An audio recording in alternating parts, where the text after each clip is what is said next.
Welcome to GrogTalk. Welcome, Dan. All right, welcome, James. So this is episode 22, right? I think it is 22. It's crazy. We've continued on, and you've noticed we have yet again another little figure. We have Carlos Lising on Skype. Good morning, Carlos. Good morning. How you guys doing? We're doing great. Great. We've got a great announcement today to tell all our listeners about GrogCon 2019. So Dan, if you want to set up what we've been working on, it's coming in a few months, and so we've got some great news to talk about it. Yeah, so as listeners and viewers of GrogTalk will know, we here are huge fans of Carlos Lising's. We think he's an amazing DM. We love the adventures he's written. And so, as you probably also know, we have a convention coming up called GrogCon, October 11th through the 13th here in Orlando. And what we've done is we asked Carlos if he would be interested in writing an adventure for the convention and coming and running it, and he has agreed. And so we're absolutely thrilled. So first, thank you very much, Carlos. We're very excited here at GrogTalk.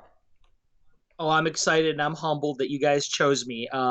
It's a big deal here for me, and I couldn't think of some guys that are nicer and more accommodating than you guys to write it for. So I'm really excited. Thank you very much. And so I think the plan is you're going to write this adventure for the convention.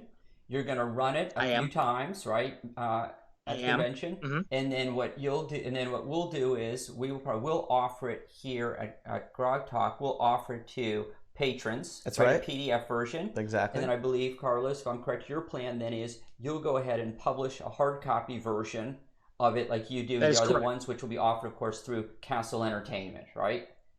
Correct. Yeah, I'm planning on giving it the whole Castle Entertainment treatment too. Perfect. So yeah, cover, art, everything, the whole 9 yards. Map, you got it. Nice. Fantastic. And so we here at GrogTalk, we came up with an idea. And granted, we're all maybe a little nervous about this. Yeah. We're going to see how it goes.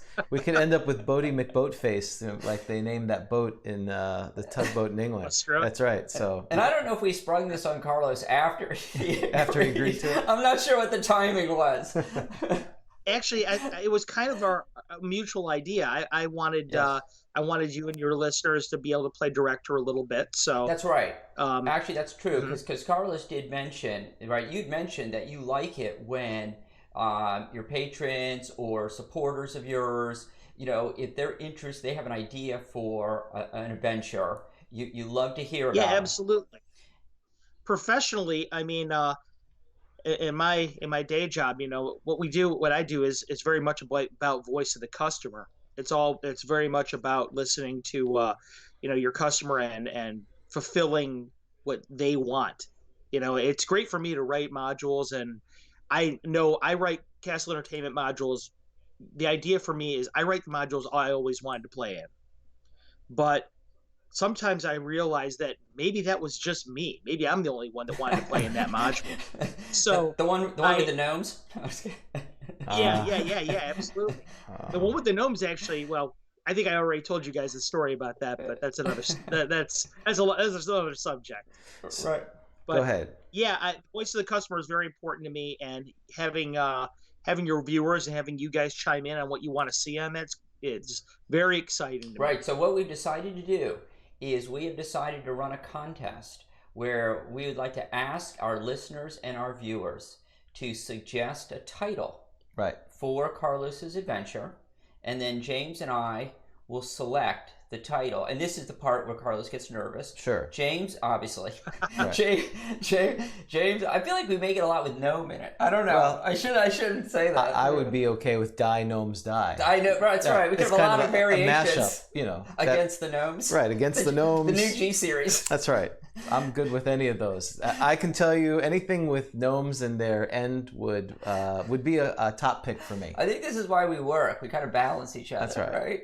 Maybe we could do like the module A Gnome in Hell instead of Paladin in Hell. Gnome in Hell. That would for you. That would be great.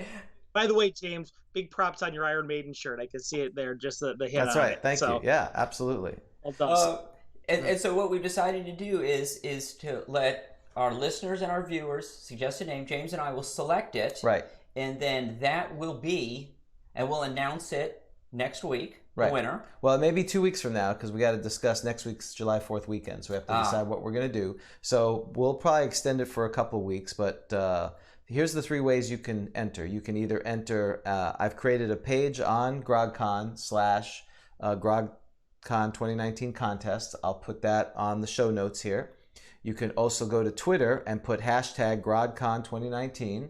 Just put the hashtag there and then we'll pull that up. Or you can always send it to info@grogcon.com. Again, all this will be in the show notes as well. So any of those 3 ways is just put in, here's the name of the adventure. We'll look them over. We'll give that to Carlos. Carlos will regret the decision he's made because then he'll have to write something based on it. And we'll move forward with that. Right. And somebody on my Facebook feed just today said, D&D players are blank. And I noticed like the first 5 things that came down were creative. Yeah. So I'm sure that your listeners and everything like that, I'm sure I'm going to get some interesting stuff to work with. Absolutely. And if your listeners also wanted to throw in a monster or something like that, maybe that's fine too. I'm interested. Maybe that can work its way in there as well. Okay, very good. Yeah, we need, it'd be great if people could, have a theme with it because that would help you kind of focus the adventure. Is that correct? Yeah, sure. And Carlos, I think you had mentioned to me that the winner that you were they get some sort of acknowledgement. Yeah, absolutely. The winner of the contest, I plan on publishing their name in the module as a special thanks.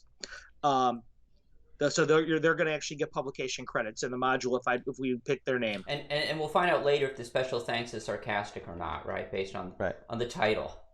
the winner. Thanks. I have no doubt that this is going to go great. Yeah. Well, and we're looking for, obviously, if it's too wacky and too ridiculous, we're not going to saddle Carlos with that. So if you're playing to win, I think we're looking probably for a mid-level-ish. So against Asmodeus would probably not going to win. That's I usually throw.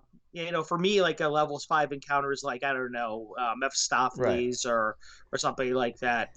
I can reserve as Asmodeus and people like that for like 9th level or so.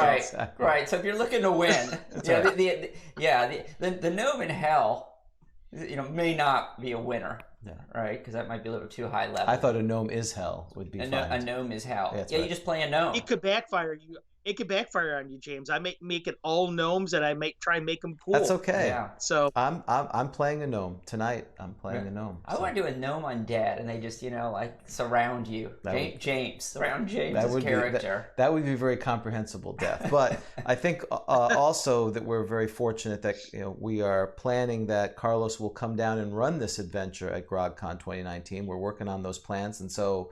At a minimum, we're going to get a great adventure, but the plan is, again, thanks to Carlos being flexible, he's going to come down and actually run this adventure for us. So, it's a great opportunity. I can't wait to come down and see you guys and see everybody over at GrogCon. I mean, Florida's got a really great gaming community. I know several gamers from you guys' area from doing different conventions in the Midwest. I'm stoked. I mean, this is going to be a great show. Judging from the quality of the production you guys put on and from the quality of your character, if it's indicative of the kind of show you're going to put on, it's going to be dynamite. Awesome. We need to hire him to do our PR. Right. Well, better than you, apparently. I'm terrible. Based on what you told me. Yeah. I'm surprised you didn't get banned on Facebook, which is good. I'm glad about that. I'm strangely banned on Twitter, which is bizarre because I've never tweeted anything. I was immediately banned. I've been banned on Facebook. They wouldn't let me because I tried to use our GrogTalk thing. But so just real quick again, Castle Entertainment is going to be creating an adventure for GrogCon. It will be based on our contest winner's name of the adventure. If you have a monster and a title and you send it to either info@grogcon.com, you do go to Twitter, hashtag GrogCon 2019, or you can go to our page and post your comment at grogcon.com/ GrogCon 2019 contest. The winner that we will pick Carlos will use that information as a creative spark to give us a great adventure. And then if everything works, he is scheduled to appear and run this adventure during GrogCon 2019. So thank you, Carlos. Looking forward to that. Hey, it's my pleasure, guys. All Absolutely. right. Charles. Well, so we'll let you enjoy your day, and we're going to go on and jibber jabber about some other things. But we look forward to talking to you real soon. Thanks so much. Thanks, Carlos. Absolutely. Have a great day, Thanks. Good luck guys. with your game on Twitch. Oh, I will. Thank you very All right. much. Bye. Bye-bye. See ya. All right. Okay, this is very exciting news. We're very excited That about this because Carlos he's a great guy. He's such a supporter of First Edition, and not only to get him to write an adventure, which is going to be great for GrogCon, but to have him come down here and run the game several times is going to be fantastic. So if you've not played in a Carlos Lising game, I really encourage you to think about coming to GrogCon, signing up for one of his games. You're not going to regret it. Well, especially, I mean, I am looking really forward to it, and of course, we'll be running around trying to run the convention, but he's going to be running a couple of games, so I'm definitely playing. I mean, everyone else have to figure it out. I may even drop one of my games. Well, you're gonna have to sign it. You have to get seats are limited. Yeah, seats are limited. That's right. So you're gonna drop one of your games. That's right. Sorry, guys. Go play here. Thanks for supporting the cause. Well, I mean, it's like the advice we gave last week.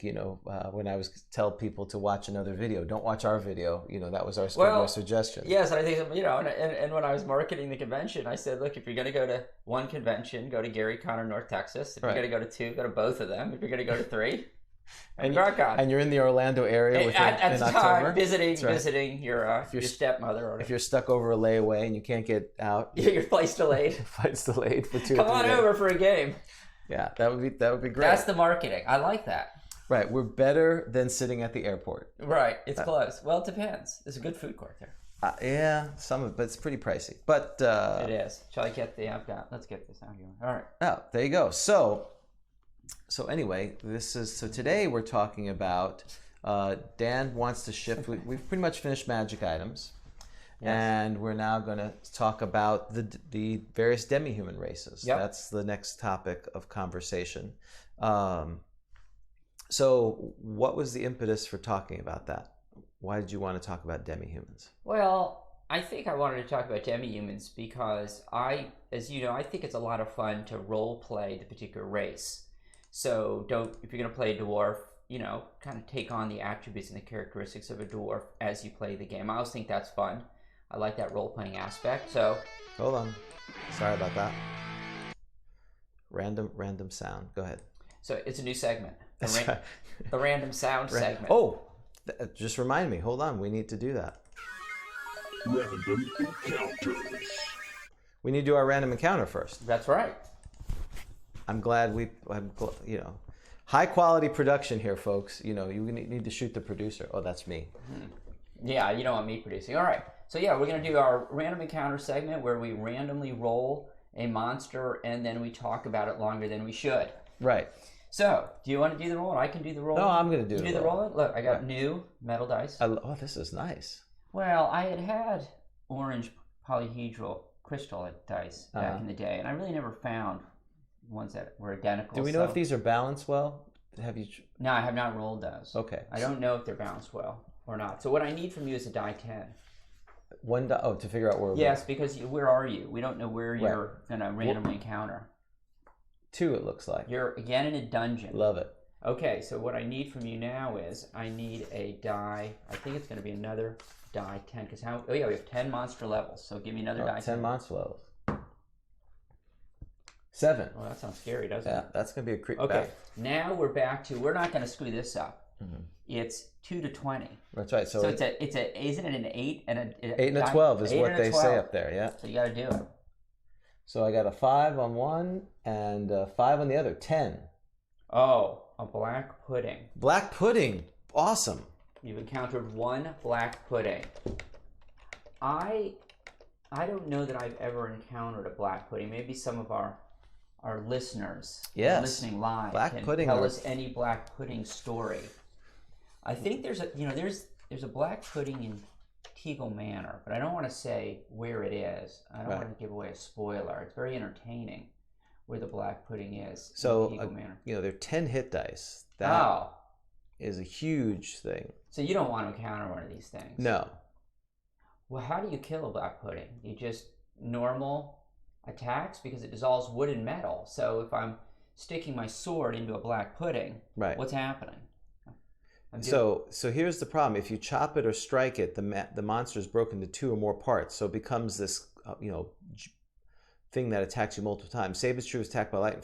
Cold does not affect it. Fire does normal damage, and they avoid flames. So, and they also, kind of fun thing you could do is they can be different color variations. So this is a good opportunity to throw your players off. If they see a black thing, you're like, ooh, it's a black pudding. We know what we need to do. So basically, blows, cold, and lightning do not harm it. So, and it dissolves wood and metal. So it's a nasty thing. So do you basically, it has a 6-inch movement. Do you basically just want to flee from it? Right. So when, I guess only if you had to get past it. Exactly. Would you? Can you be surprised by a black pudding? Does it get a surprise roll? Sure. So you like everything gets surprised because it can go on the ceiling. Oh, so that Does it drop on you? It can, because it says monster travels equally well on walls and ceilings as well as floors. So they walk around, they eat away metal with their corrosive saliva. Yeah, so it's a rust monster meets like a green slime, but not as deadly as a green slime from it doesn't convert you into that. So okay. The problem is they're 10 hit dice, and basically except for fire, there's really not much you can do to it. So how does it attack? So I know that, say, like a gray ooze strikes like lightning, jumps out at you. Yeah. This one kind of more falls on you.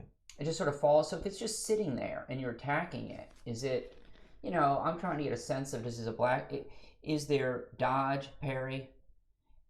What's melee with a black pudding look like? Well, it's painful because it says it has many tiny mouths and saliva. So apparently its saliva is painful because it's dissolving, but it doesn't dissolve flesh, but it does 3 to 24 points of damage to expose flesh. Oh, so it's just sort of, it's sort of moving at you. Right, and trying to touch you. It's trying to taste you. Right, it's trying to lick you. It's get near its pudding pop. It's terrible. It's like wow.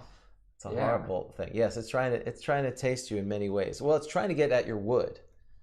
So I think the strategy there is if you had wood, throw it another way so it'll go after it, kind of like the rust monster. Like you throw. Yeah. You know what? I never thought about it. That's very clever. Right, the rust monster. Yeah, you throw metal the other way, and it runs after the. Right. So that okay. So now that's not going to work if you have a wooden shield, a +3, and you're decked in wooden armor. You throw a bark like a dog. That's not going to work. You're going to need to give it a significant amount of metal, wood, for it to move. Because apparently wood is its food. Right. So if the monster needs to dissolve wood in order to obtain food, it can eat away about 2 inches of thickness of wood equal in air. Oh, so it looks like it's going through the wood to get to food. Black puddings also eat away metal with their corrosive saliva. What do they actually? Well, it says it dissolves food in order to obtain. It dissolves wood to obtain food. Right. So. I see. So okay, I was thinking like, it's wood is like it's got to go through wood to get to the food. You read that as the wood is the food. Right, which is interesting because it's primarily found in underground areas. Not very woody. No. It's made a mistake. Right. It needs to.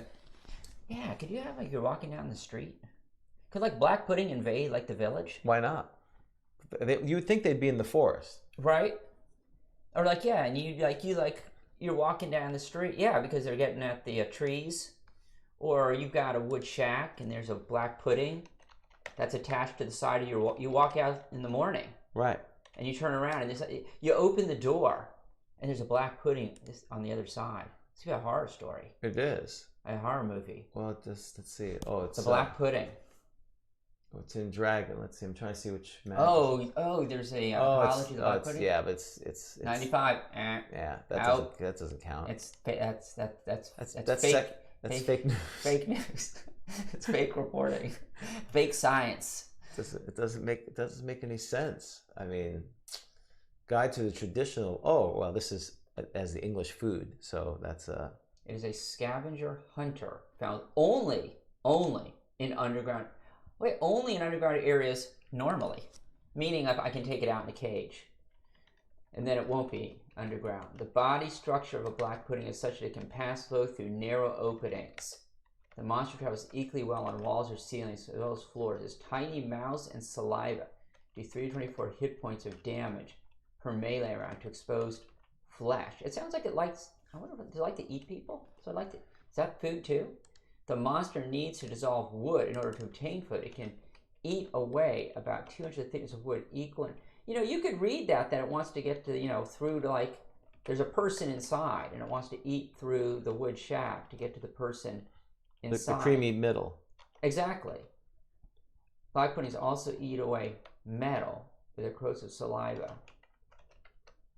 So you just wanna get away. Right, and I don't understand.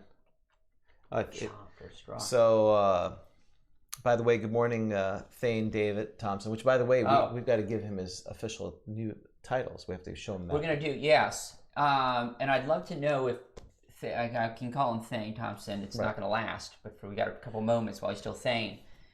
He doesn't know he's not going to be Thane anymore. Don't worry, you're going to be something be awesome. Right. Even better. Right. Anything, I'd love to know if David Thompson has any thoughts on the black pudding. He does. He acknowledged the magazine in 200 and something, and I told him that was beyond. Yeah, sorry. You don't acknowledge anything. It stops at 1985. Is there a specific? Is it April 1985? We should come up with a month because there's probably a Dragon magazine before or after. If it hits triple digits, I don't know when triple digits started. To me, it's like you got to be in the 70s, 80s. That's about it. Well, 86 is probably in the 80s. Yeah, we'd have to look that up. I have those from there. So the black pudding, just stay away from if you can. And he, jump it. Thane Thompson thinks it stays away out of it. Doesn't like light. It likes dark caverns. Explaining why it's not above ground. Yeah. Right. And I'm curious if it's just wood or cellulose, because maybe it eats fungus and. Well, and I'd like to get Dave Thompson's thoughts on. So that line in the monster manual, it says it can dissolve wood to get food or something, right? Is that or to get to? Are you getting to the food, or is it the food? It says to obtain food.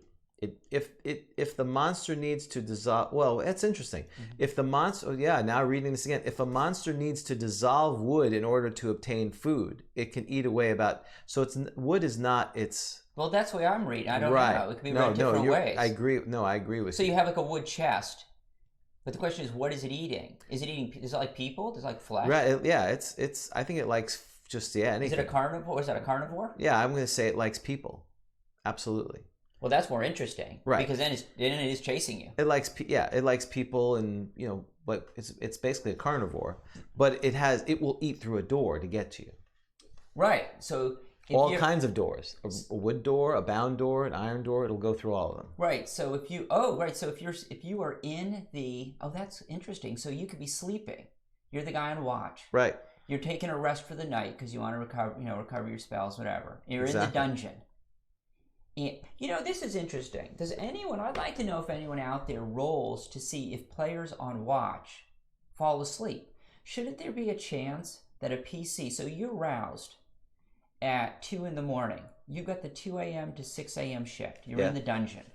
Isn't there a chance that you'll fall asleep and then the black pudding, while you're sleeping, is eating through... Yeah, that's a great thing. Can eat through stone? It doesn't say so. Oh. It says wood and metal. All right, let's say there's a wood door.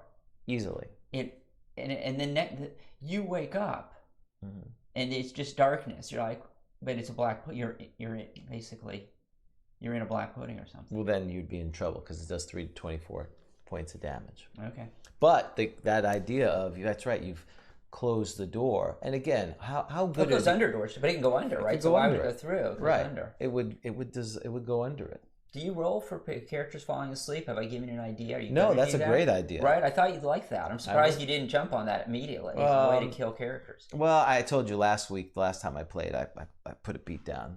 Not me personally, but the adventure went south. I mean, it wasn't you. It was them. It was a combination. It was a combination. It takes two to tango. It does. Well, at least you're willing to admit a little bit of responsibility. Oh, clearly, yeah. I presented the scenario, but I think that is a great, that's what's interesting when you really start delving into these monsters and you stop treating them as just these statistics of hit points that are just going to be beaten down. You really start taking and looking at them as, okay, how would I use it? Black, and if it was a higher level or lower level party, you could have doors that are partially dissolved at the bottom. All the doors could be just eroded at the bottom, and then that could prevent resting, or they'd be like, "What's doing this to them?" Yeah, and they would constantly be like, "Well, we got to keep moving because it's a black pudding, right? And we don't have enough fireballs to kill it." Now, the downside to it is, of course, anything that's fire based, the character's always going to want, they're going to take their 1 pint of oil and expect to destroy the black pudding. Well, it just does damage, I assume, right? It's right. not like take like a mummy. Fire just does damage. It doesn't engulf. Right. I always had this image that if you could put fire on a mummy, it's flaming and running and making terrible noises, but it just does. I mean, I don't know exactly how much damage. It may do double damage, but it's not like you can just set on fire. Right. Well, that's what they want. They want the idea that the black pudding is like this big oil slick that's walking down. If you just hit it with one thing of oil, won't that kill it? Right. Same thing with the troll. That whole troll and regenerate. But we'll hopefully roll up a random encounter for the troll at one point. Okay. Well, are we ready to shift to That's our? Right. I don't know if we're going to have a name for this because we're giving an honorary name, a title. Yes. A titling. Yes, we're giving a titling. Part of, and I need to build the heraldry page. I think it's what it's called. So in researching, I need some bumper music for this when we bestow. Yes. The official titles of people. I'm sure there's probably a name for the ceremony. Yeah, the knighting ceremony or because he's not necessarily a knight. Yeah, we don't know what he's going to be. We're going to roll it up and kind of figure out. It's a ceremony. Okay, and I approve of this because November 1978. Well done. Thank you. From Dragon 21. 21. So this is from the Best of Dragon Volume 5. He's showing it, and David also mentioned gelatinous cube. Yeah, these are great dungeon cleaning. Going back to the black pudding real quick, dungeon cleaning monsters that carrying crawlers, gelatinous cubes. These are things I should use more often because they're kind of fun. Yeah, and you know what? We can also pause a bit on this because we're hoping to have the host of the Thaco Factor podcast on here, and he did just recently. He did a little episode on puddings, oozes. Oh, okay. And cool. So he's someone that we can definitely talk to about that. So all right, so the name of this article is "What do you call a 25th level wizard? Whatever he wants!" ! We are not going to go with whatever he wants. Right. We're going to tell him it's what we want. Right. We're going to randomly roll. And there's a table here where you can randomly roll a title, right? And so and basically you just pick each one, and that becomes his title. Oh, you got to pick. I thought. Well, you can roll. Well, then I have to count all these up. Yeah, you don't have to count it. That'll be up to you if you want to count. Well, we have 15. Yeah, okay. We 15. How do we do 15? A die 20, and because we do column number 1, right? Yep. Because it would be the blank blank blank. Yeah. So let's do that. 15. So I just roll a die 20? Yeah, see what happens. Because we don't want to do an averaging of anything. No. Right? Let's, we could do a D10 and a D6. That would get... But wouldn't that average things? You'll have to do a bell curve, have to do D20. And, of course, roll 18. Oh, 2D8 minus 1. There you go. David's even better. But then would that not have... Dave, that wouldn't have a bell curve? It will have somewhat of a bell curve. That means it's going to have a meaty center. It's going to have a meeting center. You know what I'm going to do? I like David's idea, but there's... you can do this. Why do our podcasts last so long? People. We're spending, but this is the spirit of D&D, isn't it? To spend 10 minutes figuring out how to roll something. Here, D15 dice roller. Oh my gosh, heresy! You're using a computer generated. All right, allow it this time. Do we want to do this right, or do we want 7? The Chamberlain. What's this? The Chamberlain. Yeah. What's a Chamberlain? The Chamberlain. I don't know. I right. know Wilt Chamberlain. This is my. Hey, is it the GrogTalk? Grog line? No, it's my phone. 474766779. Well, I kept it on now, because I wanted to see what time it is, because we go so long, and then the phone rings. Okay, so here's how long we've been talking for. Okay. That's just FYI. Okay. So the Chamberlain. The Chamberlain. Okay. That's bizarre. You don't like that? You want me to roll again? No, it is what it is. Okay. He's a Chamberlain. There is such a thing. How do we spell that? Chamberlain. Oh yeah, like Chamberlain, the guy who Peace in our time? He thought there was peace in our time. Okay. The Chamberlain. Like a chamber, L-A-I-N. The Chamberlain. In charge of a household. He's in charge of a household. Oh, is that what it is? Chamberlain? That's what he said. His. He knew that? Oh. Well, he better know this. Okay, so how many is this one? 15? Okay, so it's then his. Chamberlain, his. Yep. Oh, there's 30 No, there's 30. All right. So he went from being over all of Australia. Yeah. The head of his household. 27. Oh, is he married? I don't know if his wife is going to be happy then. 3 up from the bottom. 3 up from the bottom? Oh, his good. August or his? Oh no, 3 up from the bottom is eternal. Eternal. Oh no, you said 27? Yeah, 28 would be 3 up from the bottom. No, it is August. August, that's right. His August. The Chamberlain, his August. We've got another 30. So the D30. David's like, I'm not supporting you guys anymore. You guys are terrible. 6. This should be the name. We should use this to name Carlos's adventure. Well, that's right. Number 6. Oh, sorry. I'm falling off on the job. Does that say? Oh, potency. Potency. His August potency. I love it. This is my kind of table. Yeah. All right. What's the next one? 15. 15.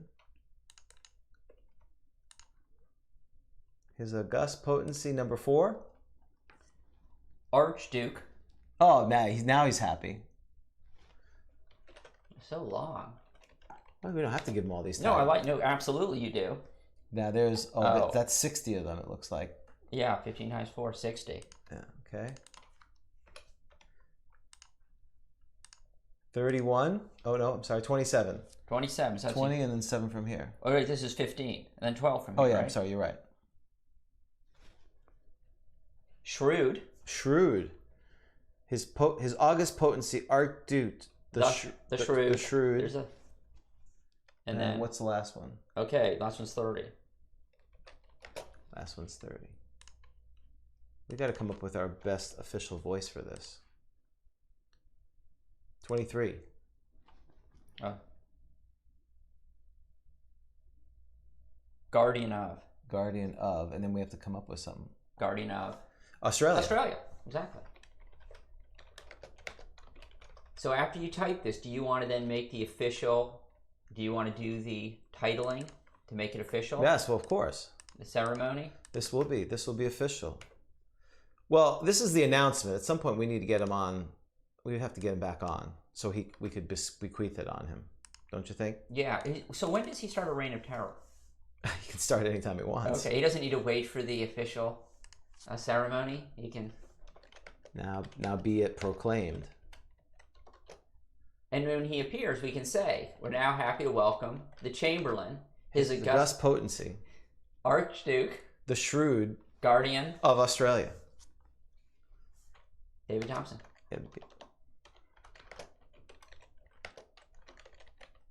We'll do Carlos next week probably. And we've got Vic too. We still and Vic. Well, I think we should do Vic second because he has no title, so he should be the second. Okay. Congratulations, his August potency, his August potency. Oh, you just lost your head, Archduke. Dude. Your head. You just lost your head. As long as it's gone. He's only in charge of Australia, so just stay out of Australia. Yeah, if you ever go to Australia, we'll never have a top 10 Australian challenge. That's not going to happen. You can we're not going. So too risky. So congratulations, and we'll need to get you on so we can officially and bequeath this title. But we did want to announce it, like the Nobel Prize, right? They tell you about it, and then you come on and accept it. He can work on a speech, how he's going to reign. Yeah. In Australia. And you know what's going to be great is Carlos's is going to be blah, blah, blah, blah, blah, blah of Cleveland. Who wouldn't want to be the... No, it could be like the Ohio Valley or something. I don't know. Where's Cleveland in the Ohio Valley? That's right. I don't know. We can make it sound a little better. No, we got to do Cleveland. It is Cleveland. Sounds better. That's right. Overlord of all that's powerful. We're very good.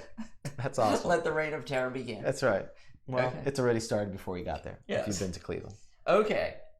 Are we on to dwarves? No, we're on to... Is it... I thought we were doing... Oh, is dwarves first or elves? I think you're right. You told me elves, and I've... No. You're exactly right. I asked if it was elves. You're right. Because you said, right, what order do you want to do it in? Yep. And I said, well, how about the order in the player's handbook? Right. You know we should do dwarves and elves. Okay. That's good, because in this book... So this is what we looked at. First, we looked at Best of Dragon, Volume 3, which I'm holding up now. Yeah, I don't know why I'm holding it up too. And Roger Moore in issue 60, which is also acceptable. Right, but not canon. It's not canon, but it is acceptable, at least. And let's see, well, This order, I believe the order is the order in the Player's Handbook. well, no, unfortunately not. It's not? Nope. Tell me the order. Wait, because Dwarves do go first, though, right? Well, Yeah, Dwarves are first in the Player's Handbook on page 50. oh, you're right. You're right. I'm Do sorry. elves come next? Yeah. And then gnomes? I believe oh, no, so. I think... No, oh, look. Keep going. Did they boot gnomes? 58, Dwarves are first in Roger Moore's. right? Consistent players. Dwarves. All right, then what do you got next? Elven, Correct. What do you have? Halfling, Oh. This is so wrong. Gnomes. and then gnomes. So gnomes got dropped down. Of course. Oh, and half elves get treated with elves and that. with elves. And then halflings. And then, of course, always last is half-orcs. And somehow he barely put 2 pages down for. He struggled. He struggled. He got 2.5 for halfling. Elves get 2.5 pages. So what do you want to talk about? I can talk about elves because, you know, I've read these, so I'm familiar with these. Well, I think, you know, and he acknowledges, I think for me, the, you know, it kind of starts and ends with Lord of the Rings. I think if you were not steeped in fantasy literature, if you didn't grow up with that, where you were reading other source materials, then, you know, I think the first time, besides maybe in, you know, the Keebler elves, you know, you saw commercials for. Can I mention? Okay, a Keebler elf, I believe, did appear as a class, a type of elf. Oh, really? Because, you know, I think, wasn't there something, maybe it was the April issue of Dragon magazine would have stuff that was jokes. Yeah. And I believe there is a Keebler elf. That's what I'm playing next time. No, it's awesome because what I really wanted to do is I wanted to have a Keebler elf running a bakery in, you know, like this, whatever your city setting is. So yeah, there are Keebler elves. And probably if that wasn't Rudolph the Red-Nosed Reindeer with the elves, the sand elves. Oh, that's true. You want to be a dentist. Or who wanted to be a dentist. His secondary skill. Was it Simon? Or his primary. I can't remember. Right. So that would be in his case the primary skill. Secondary skill was toy making. That's right. So, but those, I mean, growing up, those were the identified before the Hobbit cartoon came out in what, 76, 77. I think we went to see, or it was called Lord of the Rings cartoon. There really wasn't. I didn't have that history until started reading Lord of the Rings, whether it was The Hobbit and then the other stories. And so that's, to me, is the iconic images. I agree. I remember when I was in junior high, for whatever reason, one afternoon I decided to roll up 13 Dwarven characters. And I rolled them all up and I brought them to school and I presented them to our DM. I said, look what I've done. And he said, what are you going to do with those? And I said, I don't know. And it's just, I always remember that. Like, why did I do that? What a waste of time. But what do you mean, what a waste of time? You have an adventuring part. At least you'd make up 13 gnomes, which, by the way, is probably why I'm not a fan of gnomes. Because there's no gnomes in... Well, that's Carlos Lising's point. And yes, he thinks that's where it stems from. And, you know, but I'm a huge Lord of the Rings fan. And I love gnomes. Well, can we talk about... So, if you want to play a dwarf... Right. Where would you go to find information on how I should play this character, right? Because it's not obviously just only Dragon Magazine, and not everyone's going to have access to this. Yep. The core books, I believe, right? In each, and I think this is what's interesting, in each of the 3 core books, right, there's bits of information. Like typical with everything else, there's bits of information on them. But right. I think we need to step back a little bit, because one of the things that is a big debate, I don't know if it's a big debate, it's a debate of, does it even matter, doesn't even matter how you play, because again, when you're a player character, all the rules in theory get thrown out as far as how you play them. And so, and even the movies kind of, you know, are you really playing I think it's a great opportunity if you read these and take the source material and try to weave that into your character. But the counter argument always is, well, I'm a player character. I'm exceptional anyway. Why should I have to play the flitty elf or the dour, drinking Scottish dwarf? Because now Scottish, all dwarves are Scottish now. Oh, by the way, first dwarves for me would be Snow White and the Seven Dwarfs. I was going to mention, we forgot to mention those. That's right. So now, those were a little bit more. Those were fairly. They're hardworking, weren't they? They were hardworking. Hi ho, hi ho, it's off to work I go. Right. Very consistent with D&D dwarves. So is it required to play that, or you can just say, yeah, I'm going to be the brooding halfling, or I'm going to be, are you playing them as humans, emphasizing a certain trait of humanity, and that's why they're demi-human, or are you really going to try to embrace that they're alien? They really are alien cultures. They have some commonality. I think in one, I can't remember where it was, but I saw a reference to one of them as it's probably the Monster Man with dwarves. A reference to them as creatures. Yeah. Like you're a creature.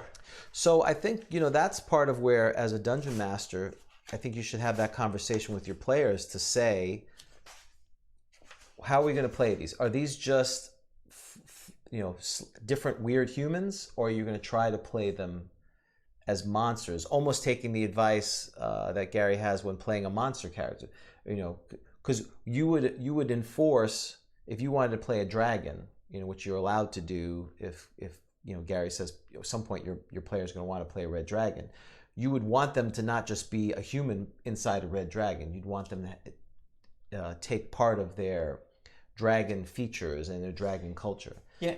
Do you know what I'm saying? I know exactly, and I have a couple thoughts on that. And at first, I like to mention that, I really like to stick to the limited character classes and the professions. And I wonder if that's because I haven't been playing for the past 20 whatever years. So to other people, am I going to reach the point that other people have reached, which is I'm tired of not being able to be X. I've not done this for 30 years now, and I'm over it. I want to do something different. So I wonder if part of my ability, part of where I'm at right now, with it being limited in terms of races and classes, is because I took so long off. But it's the Monster Man refers to them as sturdy creatures. I have two thoughts to that. The first one is, I think that if you're going to play a dwarf. Mm-hmm. I think that you should try to play it like a typical dwarf as a default rule. Right. Okay? My second thought on that is if you are going to deviate from that, that is absolutely fine. And, Gygax says that the backstory and the personality of the player character should require little DM intervention. Gygax is very clear about that, it seems to me. This is up to the player. That's the fun of the game. The player wants to develop their own character and their own personality. But my thought is that if you are going to play a dwarf and you're going to be different from other dwarves, so dwarves are what, typically lawful, right? Okay, right. Dwarves, clearly, despite I think what was said in a sage advice, and I don't mean to besmirch sage advice, but I thought that there was... Only when it helps you. Exactly, right? You can pick and choose. Right. Is sage advice canon or not canon? Not canon. Oh, polyhedron's canon. Right. Gotcha. It said, I think all dwarves are lawful good or something. No one follows that, of course. And I'm not positive sage advice said that. But if you're going to play a chaotic good dwarf, or chaotic neutral, there clearly are such things. I think that you should explain why. So if you are a dwarf who's chaotic, I think that you should appreciate that you're different than most dwarves. I would think you'd want to create a backstory about, well, okay, how did you turn out different? Why are you different? What impact did this have? Did you leave your community because you're too chaotic? I don't know. So that's sort of my thoughts. I mean, if you are simply if you're playing a dwarf different from a typical dwarf, and you're not somehow weaving that into your backstory and acknowledging it as you're doing it, now I'm starting to think, well, you picked a dwarf because you wanted this, whatever stats. Right, the benefits. The benefits of being a dwarf. And you want the benefits of a particular alignment because you want to act a particular way. And that's it. Right. And so those are my thoughts. Right, and I agree. And I think that's always the challenge because on the one hand, you've got players who, and a lot of the popular popular characters, the Drizzt character, who's the emo-based drow who came out later, who is one of the more popular characters, who is the drow that rebelled against his archetype. So the player is going to say, I could do that. But if they're just playing a human and just using the guise of that, then that doesn't seem like it. You really should encourage your player to take advantage of using your standard. Again, almost in some ways, it's back to the Rudolph the Red-Nosed Reindeer. All the elves are the same. One elf is different. There's a backstory to why it is. I'm okay with that because they've done it not so he can get the dental skill. I only want to do this so I can get the dentistry skill. I don't really care about being an elf. I just want to get that. So, and some of the people in chat, it's you can weave it in. It's just, are you going to get some buy-in from the player who's playing it, or are they just going to, they just want the stat block? Well, and that's really comes down to what you consider role playing. Yeah. So is role playing just, I'm going to get to play me going through this adventure, and role playing me as just a fighter, but it's me? Or is role playing, I want to take on a persona that's different? And look, you know what? That's hard.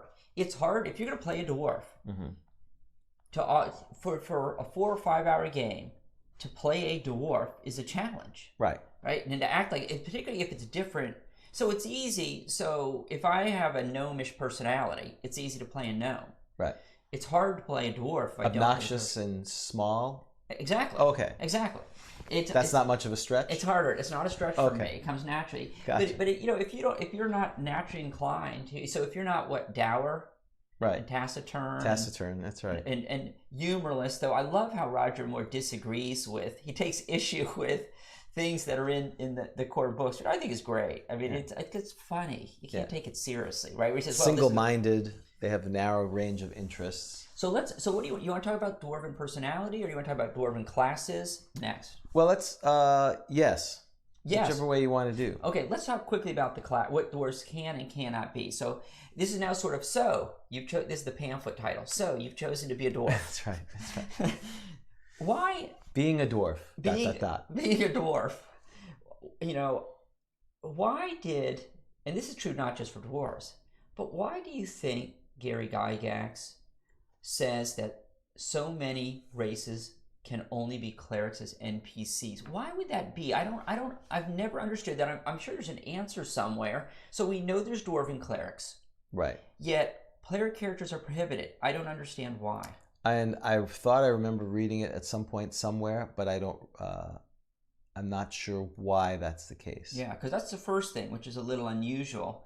To me anyway, is that there are dwarven clerics, but you're not going to be a dwarven cleric as a PC. Did that change, in UA? Yes. Yeah, so you can be a cleric. So What's that? What did you say? UA. You came up with the book that shall not be named. The book that shall not be named. Well, it's just... It's the book that shall not be named. Okay. If you're not acknowledging, if you're saying basically there's no D&D past 1985... Well, then it's the book that shall be not named. I think that it's almost very communist. It's very Soviet. In fact, I'm going to have they're going to Photoshop out all these books that they're just, you don't see them when you're here. I have to mask them because it had a different flavor. I got you. And I want to be clear that I think Gygax was a genius. Okay. So, wow. So that needed to be said. Okay. Well, yeah, I know, right? Well, I don't want anyone to think, just because UA is not my cup of tea, that I don't acknowledge. Yeah, we talked about that last time. We said that, and I somewhat agree. It's a very contentious. In fact, on Twitter, I was talking to people about that. That because it marked the 1.5. I think your most strongest point is it codified things that you didn't want to have to deal with, maybe necessarily. Right, from Dragon. Okay, so you can be a fighter, of course, and this is interesting too. And obviously, this was, I think, part of Gygax's attempt to make sure there were more human players. Was exactly. That you're limited as a fighter. So in other words, you would think a dwarf could be just as skilled as a fighter as a human, but they can't. It's up to level 9, and then if you've got strength that is lower, then you're limited as well. A lot of things you can't be: a paladin, ranger. You can't be a magic user. You can't be an illusionist. This is why, of course, they're going to get increased magic resistance, right? Because they're not very magical. So the con is they can't be spellcasters, but the benefit is they're going to get increases. Well, they're highly resistant to magic, and so that's kind of the argument for that. Right.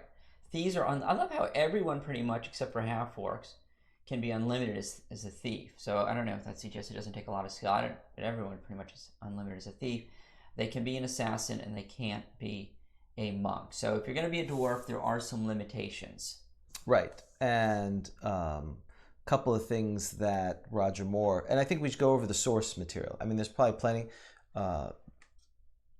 Best of Dragon 3, Monster Manual, Player's Handbook, and DMG have parts of the where we getting this material from. And I think really the best place is Roger Moore. So if you're going to play a dwarf, you want to take it really seriously, and you want to get into the spirit of what a dwarf is like. Now, again, it's not canon, right? But I think it is. It really helps frame, what you should be aiming for if you're playing a dwarf. And he synthesizes these other books with this article, right? From right. In this case, Dragon number 58. And he says here, this article is a set of guidelines for playing dwarven characters. So again, it's not a hard and set rule. I just think I think we're both in agreement that players, if they're going to be a demi-human, they're going to be anything behind human, make an attempt to weave in something beyond exaggerating a human trait. Figure out that.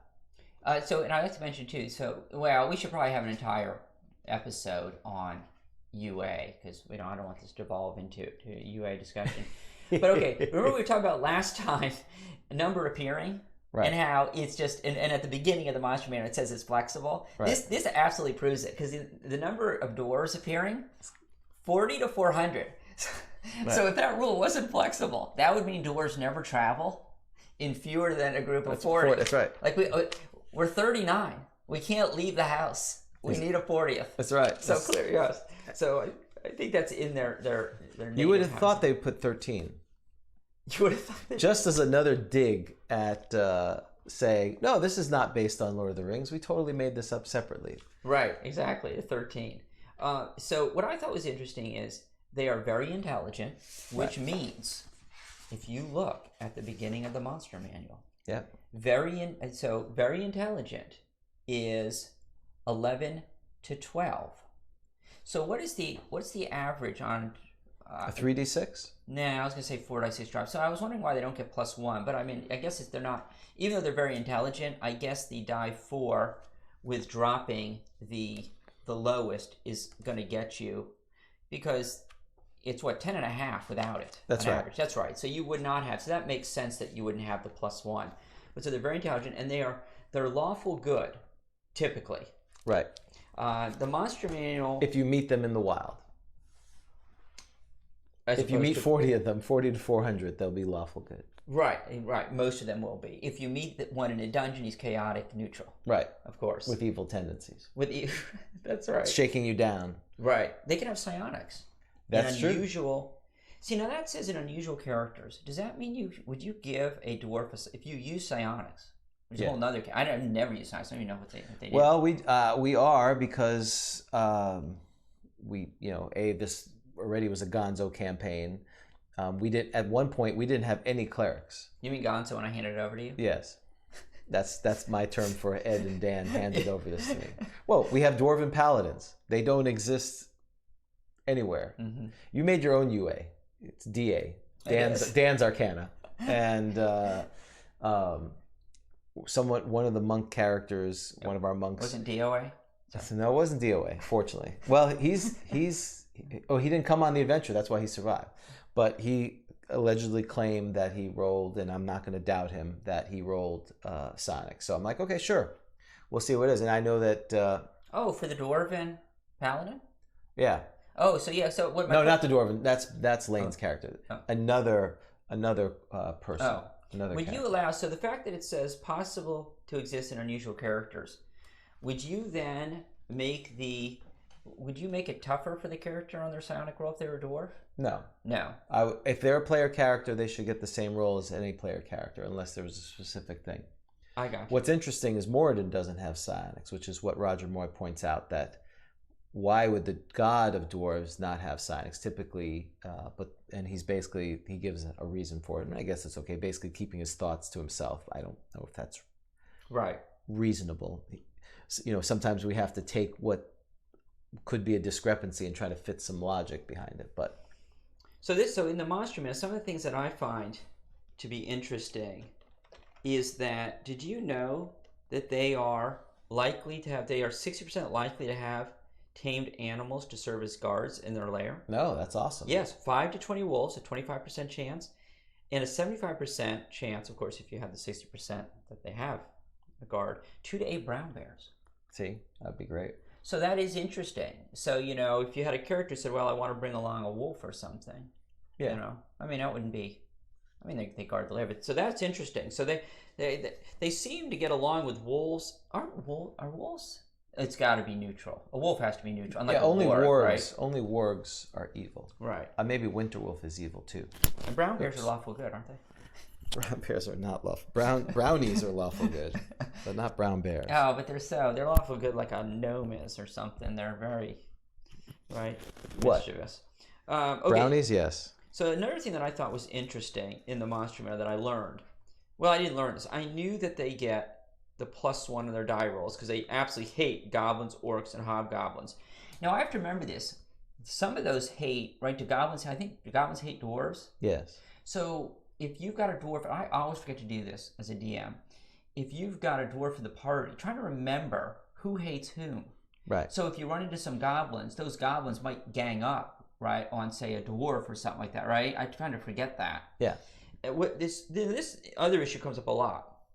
The fact that these particular monsters deduct 4 from their die rolls to hit dwarven opponents, right? These ogres, trolls, and giants. Well, understandably, you know the question that comes. So they're fighting an Etten, and the dwarf asks what? Does the Etten get a minus? Right. Because and how do you play that? Because only these are listed. It's not like Gary Gygax didn't know if there were other large. He didn't say large character monsters. He listed 3. So how do you play that? I would play it. Do I like the player? Excellent. Can I show favoritism? No. I didn't need that. I need to read your guide to DMing. That's right. Pamphlet. Do I like these people? Right. Have they pestered me for every single rule? Right. Have they been annoying? That's when you bring out these dice. The dice that one has, the Bob, right? And Bob, you guys, Bob, I think got them printed up, but you guys are all behind it, which is very nice. Got me some dice, right? 3D printed. One has all 20s. Yeah. And one has all 1s. Very useful. I would say that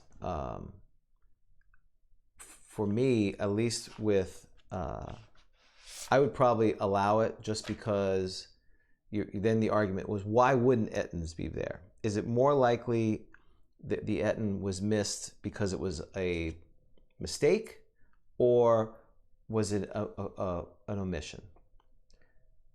Well, I think it generally hasn't. Our approach has been Gygax by default. We say Gygax knew what he was, unless Gygax comes later and says I made a mistake, like I think as he did with the halflings and dexterity issue. Right. We assume he knew what he was doing. So and it's a slippery slope, isn't it? Because then it's like, well, this is bigger every time. It's a large one. I would tend to say it's just these. Yeah, because the challenge is if you start that, like I said, dice roll because of the dwarves' small size and combat ability against these much bigger creatures. And you could argue that there's something about the way those creatures are. It's not just that they're bigger, but it's something about those creatures that make it particularly.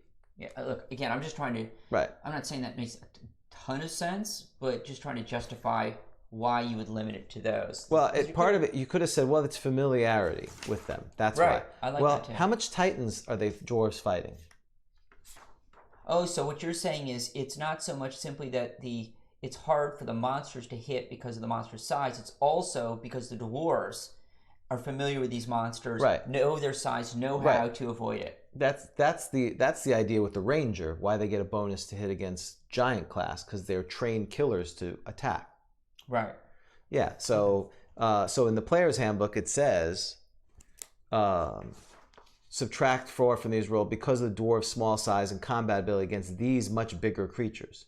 So if you read it literally, these are the ones that they put. These, right. Much bigger. Not much bigger. These, much bigger. Right. The word these. No, I agree. But yeah. But what's the rationale for these ones? Because they fight. Well, if it's who cares, then all right, folks. Thanks. You know, and this is the sad thing about. I mean, there's a lot of sad things about Gary's passing, of course, but not having access to ask him anymore. And I know, of course, he went on to I think N-World, and he went on to Dragon's Foot, and so if you read through all those, maybe we find some of these answers. I'm sure there would be someone who pretended to be Gary Gygax and put something up there. That wasn't actually him. Okay, so dwarves are also, so we have a description of dwarves, and they are, this was very interesting. Before we get to description, in the Monster Manual, it's 75% likely that dwarves will also speak the common language. I just assumed all dwarves knew common. Right, and that's obviously not true. But all player character dwarves know all common. Player characters. Right, because they're world. And that should be part of their, exactly. I think that's a good opportunity to put that in their backstory. Why are they so worldly? Right. Why did they head on out? So and again, if your alignment is anything other than lawful good, you want to do some explaining in your backstory. So there's a description. I think you should describe your dwarf. For example, their hair is either brown, black, or gray.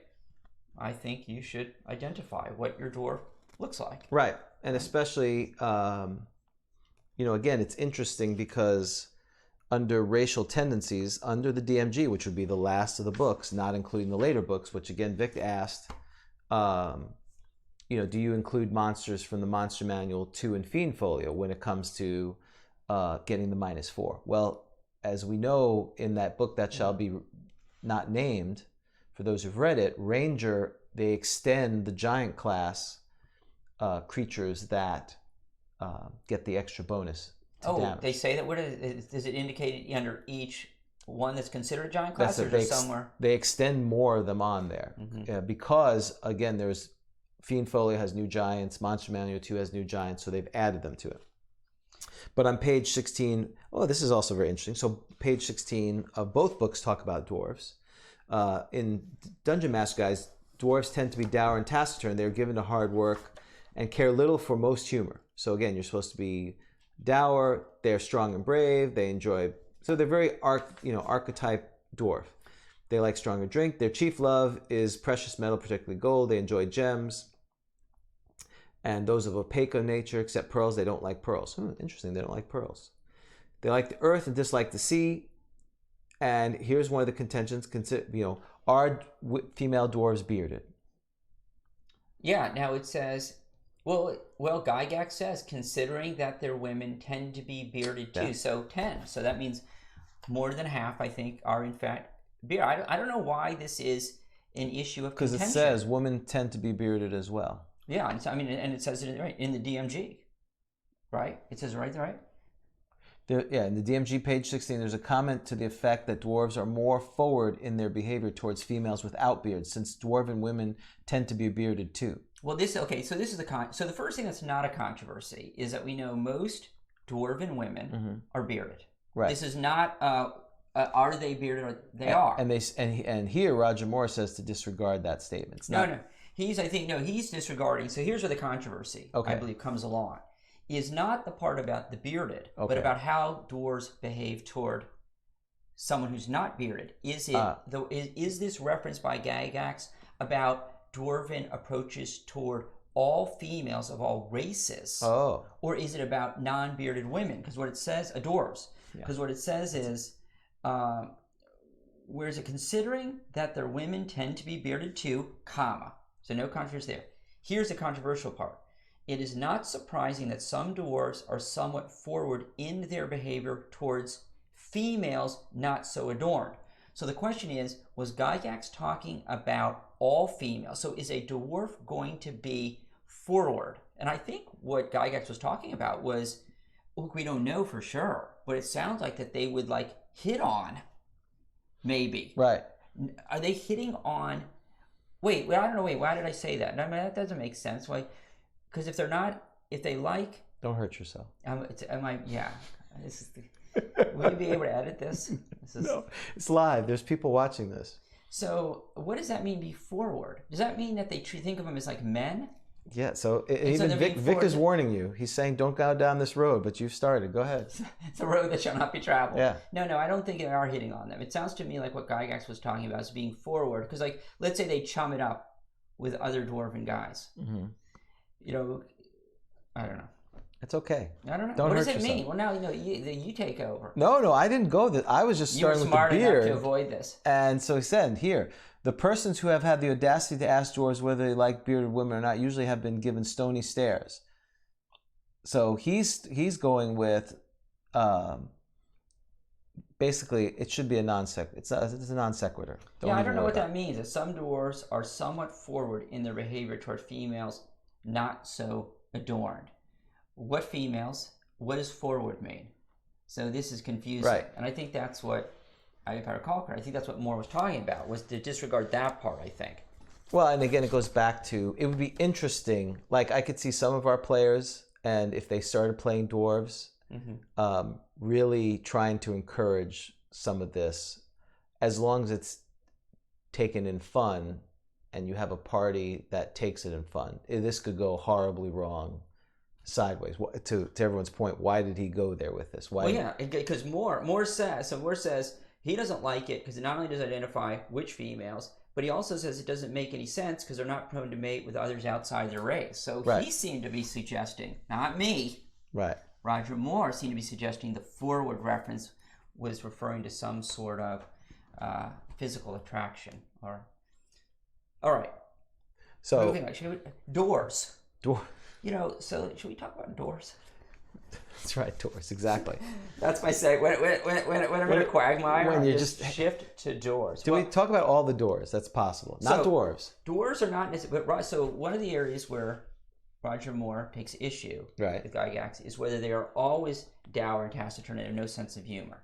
Right. He says they can, right? That they can joke about, you know, if they like to poke fun at other races that think something's difficult, they joke around about how, that was basically, it reminds me of Gimli. I think when I read Roger Moore's article, it reminded me of the way Gimli was portrayed, and I'm sure it was consistent with the books, faithful to the books, was Gimli from Lord of the Rings, right? Sort of basically dour and taciturn, but he had a little bit of a wry sense of humor at times. And I think Gygax's version, I'm sure he was influenced by other books, but it's more of the Hobbit, dwarves, who were generally kind of jerks, especially Thorin, or whatever, the leader of him. Whoa.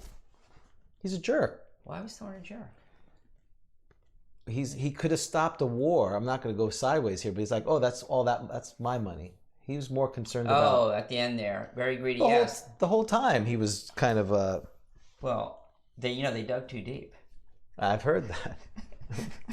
That's what I've heard.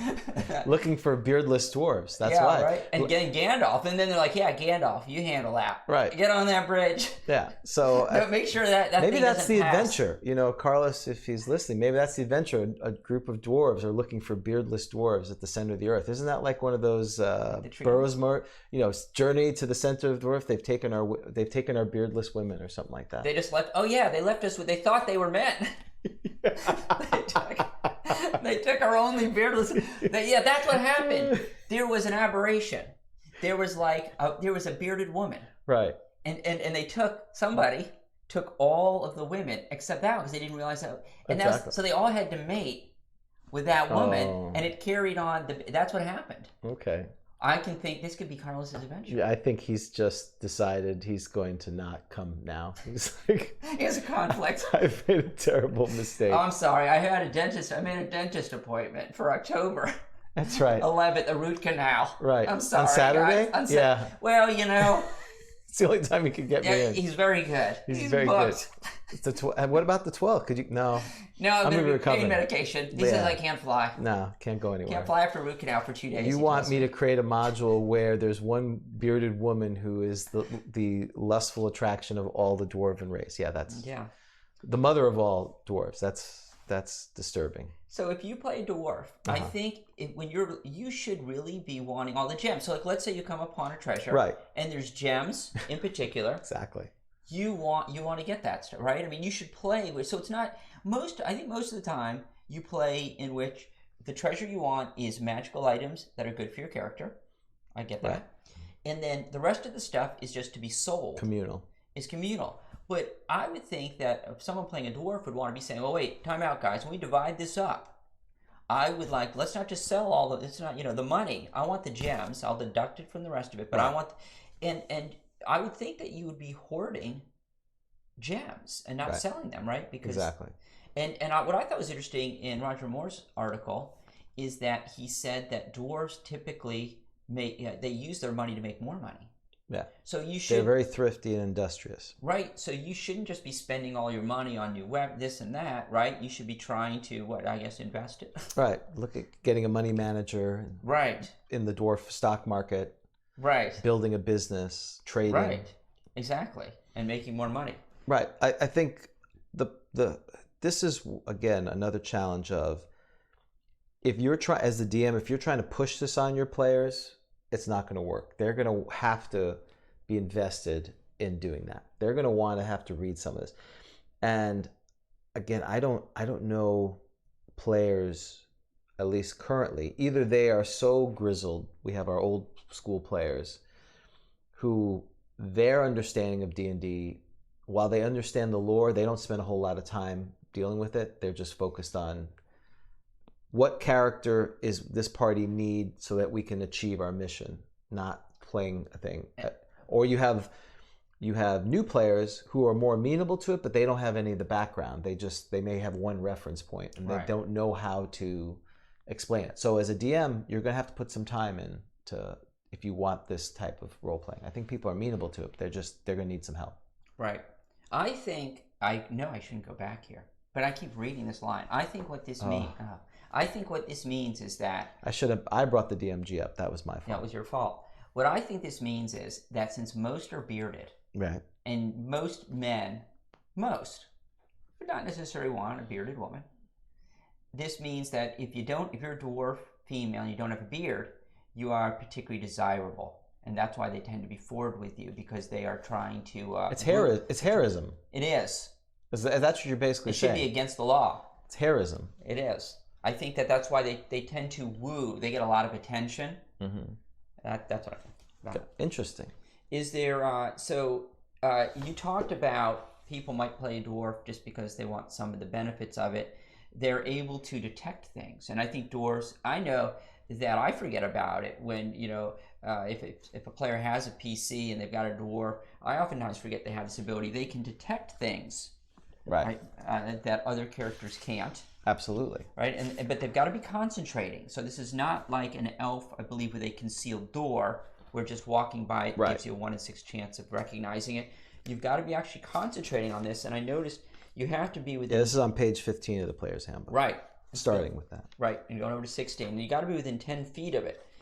But you can detect grade and slope and passage upwards or downwards, which is nice because, most of the time, you want to be heading down. Don't you as a party? Isn't the stuff down? Yes, typically the good stuff's at the bottom. Right. So, if you're trying to detect, unless it's a castle, then it's the other way. Oh, right. The peach pit thing. It's in the center. Right. So you can detect grades or slope and path, which is nice because if you want to make sure that you're not going up, you're going down. That's very nice. New construction or passage in a tunnel. We had a player character do that recently in one of my games. Wanted to know if it's new construction, which can be very helpful. Yeah. Because if you know something's in an older part, who knows? There could be a reason why it matters if it's new construction or old. I think this is something that we should, if the players are using it, you should take advantage of it. And, when other players who don't have that skill just don't automatically give out that information. I know we're not talking about gnomes, but talking about gnomes, this is why you should... I'm not going to let you get it. I don't know what you're going to say. I don't want you to say it. There's only one good thing about being a gnome. They can talk to birds. That's what I was going to bring up. And that was my point. There's a lot... Well, I shouldn't say there's a lot. I don't know why I would say that. But I think there's some DMs that when you try to talk to the burrowing animal, they're like, really? And yeah, like you. I try to use the burrowing animals, and I got one squirrel, and he didn't know anything. Well, that's because he didn't know anything. I said, get your friends. He didn't have any friends. He was a solitary. He's not he doesn't work for you. Okay. Well, you're suggesting this is an example of someone who's right. No. I go talk to the squirrel. I take advantage of the one thing that makes them different than a gnome, and I agree. They shouldn't tell them of their special abilities. Someone in the chat said, it's right. It's not the DM's prerogative. No, it's not. It's clearly there. So I knew of this skill when I was Twinkly Pew. Anyway. No, I wouldn't have done. Did I do that? Twinkly? I can't remember. Winkly Pew. It was some weird child torture clown. It's like Periwinkle, whatever the guy from It, right? He's like, I just see him as a small clown. That's what I look at. It's horrifying. Anyway, so I try to use the squirrel. I say, where's the bird? I can't constantly. We get the squirrel. I talk to the squirrel. You said, he doesn't know anyone and he's not your friend. He doesn't want to talk to you. No, I think, didn't he say some things had come through? Yeah, he was very, I would think a squirrel who's being talked to by a large creature would be immediately enamored by that. Did you feed him? I tried to. I gave him one of the berries that we found. Okay, so, I guess it's a continuum. Because there's some DMs that it's like, no, there's nothing. Yeah. No, in fact, they've been all killed. There's no exactly. It's completely silent, an eerie silence. You see a carcass. They've all been you wiped see a out. Skin. You find a squirrel's skin. That's right. They've all been laid out. They're being dried out. Right. The dead. Okay, I do it. Where's the cleric? Speak with dead, thirring animals. Has anyone ever used a gnome? Yeah. Well, wait. The problem though is, no. You could have. Wait, no. You can't do that. So let's say I've got a gnome, and I've got a cleric, because you can't. A druid should be able to do speak with dead animals.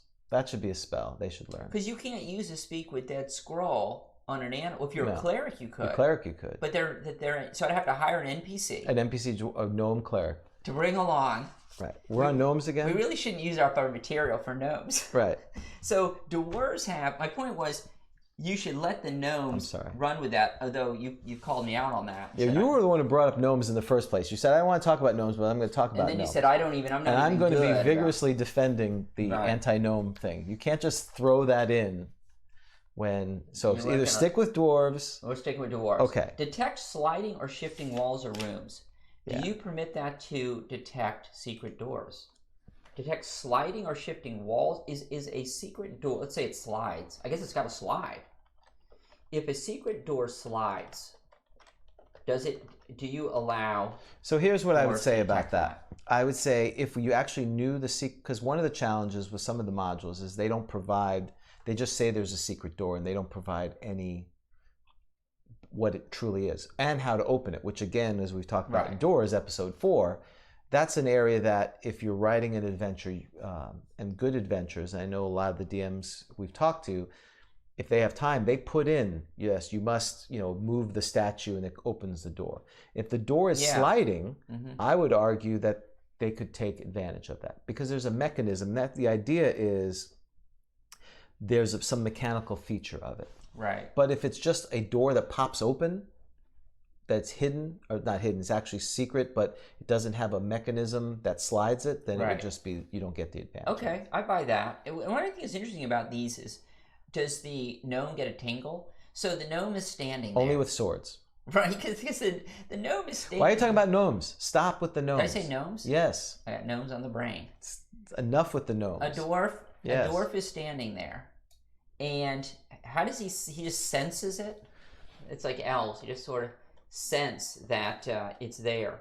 Detecting traps involving pits, falling blocks, and other stonework. I want to ask you about other stonework. So is this any trap that involves stone? So any trap that involves stonework, right, would be you'd get a 50% probability. I agree. I love how it's a 50% probability, and then in parentheses it says you're supposed to roll a d4, a 1 or 2, or a d6. So does that mean you have to? So let's say you can't roll a percentile. Don't you find it odd that it tells you what die you have to use? Yeah, well, this is pretty early in the book where did they assume? Well, that's true. Players are they're reading it for the first time, right? They're just up to page 16. How do I do 50%? And even in this one, it doesn't even talk about what dice you have. Well, the nice thing in the old days, you'd have to roll. Well, wait, I don't know why I said that. You have to roll percentile requires 2 dice, but you only want to roll 1. Right. Determine appropriate depth underground. So that's pretty nice too. So don't forget, if you're playing a dwarf, don't forget these skills because they can definitely come in handy. See, and one of our chatters say these features take 10 minutes. I didn't think it took 10 minutes. I think some of them could, like searching, could take 10 minutes, but some of the other ones I would have thought was only a minute to use their dwarf ability. Like detecting... Because you're not using your... So like if you're a thief or you're an elf, right, and you're looking for Cedar, you're actually walking, I assume, with your hands and inspecting it all. This, you're getting the tingle. Right. You're standing. You're calibrating your altimeter and trying to figure out where you're at for depth in underground. So if you're at a party and you just see the dwarf just sitting there, kind of gazing into the distance, expressionless. Right. I guess they're concentrating. Right. They're concentrating. Figure out. And I would, and again, I think that's a good point. Maybe you use it by determine, is that 1 minute or 10 minutes, or are these all 10 minutes? I think. It should take some time. Does it matter? You'd have to be keeping pretty strict track of time. Well, I mean, to me, it's important. You got to keep track of time. Yeah, I know. I'm bad at that. Players say, "What time is it?" 2. Well, the whole game is based on that. I know, but it's very time-consuming. And when what's really fun is after 5 turns of up, you all have to rest for a turn. That's when I love doing that. That's fun. What do you mean? Right. It says it's in the book. After 5 turns of adventuring, you have to take a turn of rest. You want people to start looking at you funny. That's 50 minutes, right? Is that after 5? Yeah, after 50 minutes, they're supposed to rest a turn.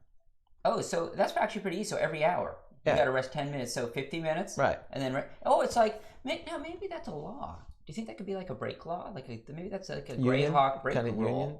Yeah, they negotiated that. The Adventurers Guild. 50 minutes. That's right.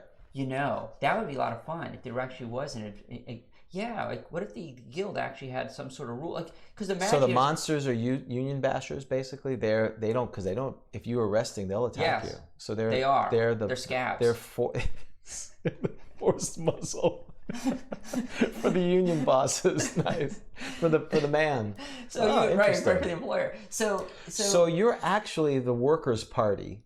Yes. That's what the adventure character. Yeah, but you know what's interesting? Yeah, but no. What's interesting though is, so let's say you got your typical 4, your party with 4 different. You got the magic user, the thief, the fighter, and the cleric. They all come from different unions. Right. So the magic, they're like, hey, get in there and do this, and the magic user's like, I'm on a break, dude. That's right.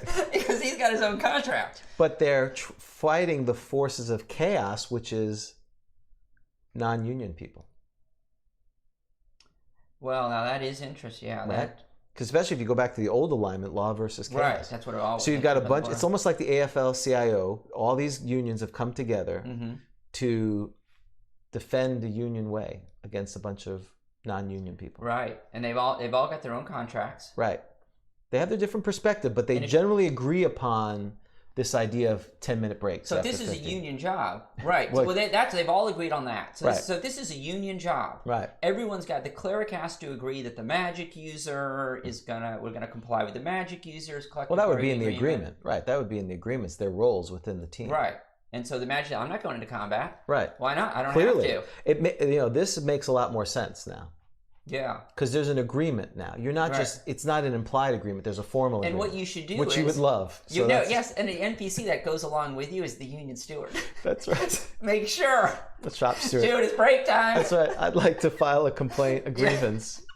Goes to arbitration. So this is, guilds, same thing. I think so. Another thing we're gonna have to work on in our charter is we're gonna have a guild contract when you engage in endeavor. And this is how this should have happened. No, this is really a good idea, because you remember we had this adventure where you guys were unhappy because the ranger found a secret door, went off on his own, had a little, what I thought was a mini epic adventure. I had a lot of fun running it, but you guys, it's not so much fun if you're just sitting around. Exactly. Sitting. It's fun when you're in the epic adventure.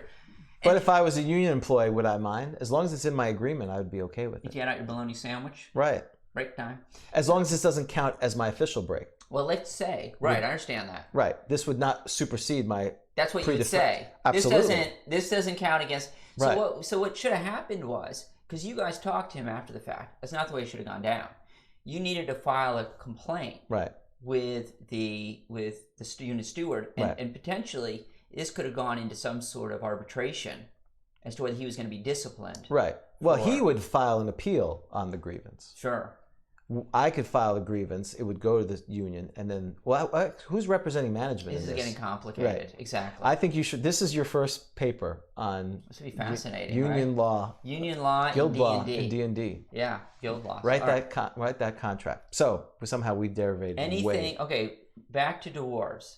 So. So I think anywhere between a minute and 10 minutes. I think you certainly don't want it to be where they're just walking down the passageway and going, "Oh, I detect. Why didn't I detect the slope or trap?" Absolutely. I'm doing it very quickly as a DM because it just says they have to concentrate, so they're not getting all touchy with it. And I view it like an elf who is concentrating, because when an elf, right? When an elf is checking for secret doors, right? If they are just actually, you got to actively search for secret door. The concentrating, I think, is just the concealed door. Right. But I just view that as you're walking around. And so I'm going to do it pretty quickly. I think you can do, so you dwarf the room. Like you elf the room, right? You dwarf the room, which is you walk around it and you're concentrating, and you can circumnavigate it. Well, they have a 3 in 6 chance if it's a specific type of door then. So they'd actually be super powerful in your world doing this. If it's a sliding door. Right. Or... so you dwarf the room, concentrating for... sliding walls or rooms. Well, that's why I asked you. Does that count as a door? So does a secret door count as a wall? If it was sliding, I would say yes. Because it's part of the wall. Yeah. Okay. I would go with that. Okay. So dwarf. Anyway, I would say anywhere between a minute and 10 minutes. I think depending on, and I think this is where the DM's prerogative is.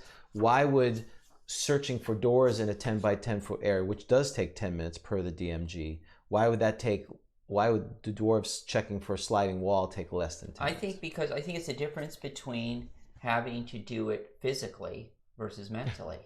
So the elf or any here's another thing is, I don't know, whenever there's an elf in the party, the elf is also in search for secret doors and no one else is. I mean, we've said this many times. Everyone can search for secret doors. Right. And they should. You want to find a secret door. If you're missing a secret door, that's not good. And so everybody, if you've got the time, everybody in the party should be searching for the secret door, not just the elves. It's kind of like going with a door. You should do multiple people trying to do a door every time. I think the dwarf is just concentrating. I don't think you need to spend as much time. I see the elf or anybody searching for a secret door is that they're closely inspecting the door. Right. It's very time consuming. They're going basically block by block. But the dwarf is just standing there, and within a 10-foot, it's like detect evil. How long does it take to? How long does it detect good or detect evil? Around a minute. Yeah. So that's what I see. I think it's more like a detect evil than it is. And the only reason it takes a minute, the way I think it is, it's not just you can't just sit there. You have to get into the state and concentrate and take a bit. Can people talk? Other people can talk, but you can't. You gotta zone them out. Because they want to. Because the player wants to do that all the time. They want to do this. They want to go, I'm going to pretend I'm talking, but I'm actually, mentally detecting if there's evil on you. Right. Even though you'd have to be super evil or good for me to figure that out. Okay, right. Should dwarves always bring booze? Yes. With them? You think so? For this. Yes. They're drinkers. They're real drinkers. So they should have mead or beer with them. Right. And they should be drinking it. Yeah, they're well. If you go by the Gygax version, which is they're very dour and hardworking. That after their shift, if they've done their 8 hours or whatever the union requires, they're off the clock and they're allowed to drink and. Oh, you obviously haven't read the Dwarven agreement. I think they're entitled to drink even on the clock. Aren't Oh, they? really? No, I don't know. I just say that. I think that goes against guild adventuring rules, safety in the workplace. But rules. the OSHA rules? Yeah, their version of OSHA. couldn't you see? I don't know. I can see a dwarf drinking alcohol before going into the fight. Well, again, if we also have to think about drinking as it was in the day when water was disgusting and full of parasites that a lot of times various liquors were provided just as, as a disinfectant. That it was safer to drink beer or wine than it was to drink water. Right. And a lot of times it was watered down so you could drink it throughout the whole day and not get completely schwingaled. And unless you were an alcoholic, then you just drank the whole thing. Yeah, because a lot of us never stopped. We just kept going. So yeah, exactly. That's what people are saying. Shall we talk about? Oh, here. So it says on page. So this is why we have a community. David Thompson. I'm sorry. Yeah. My apologies, sir. Yeah. Where's his title? His title's up here. Can we just shorten it by saying Archduke, or is he off of my head? He is not. You can't give the guy this title and then just be like, well, we're not going to use it. Okay, so we have a comment from the Chamberlain, His August Potency, Archduke, the Shrewd Guardian of Australia. We have to memorize that. We got to work on this week. That's your homework. Yeah. So that way we don't have to keep looking back at it. We just need to. So I'm sorry, David. I should have never showed him that article. That was my fault. He's like, "Oh, this is great." It's one of the best things I've ever seen. You're welcome. So on page 97, his Archdukeness. We're just going to call you David. Take a full turn. Oh, a turn. Yes. That's 10 minutes. That's right. Oh. Well, I think Dave. I like that we have David Thompson online. He's sort of like our fact checker. Right. Well, I'm good with it. I don't need to look at this. Oh, detection of unusual circumstances, traps, and hearing. So no one must remain quiet and concentrate for a term to detect facts about underground setting. Wait, where are you? Oh, that's right. Gnomes have this too. I forgot about that. Because they're dwarves. They're pygmy dwarves. Ah, yes. They're pygmy dwarves. They have no purpose. They're like miniature ponies.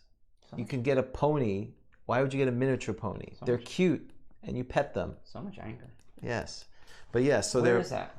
It's the second sentence in the third paragraph, right under the section detection of unusual circumstances.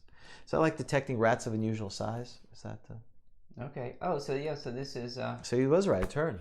Okay. So stop making the rules up, Dan. Yeah, I thought it was a gap. It's not a gap. It's just you. It's our knowledge has a gap. Yeah, there was a gap, all right. There's a lot of gaps.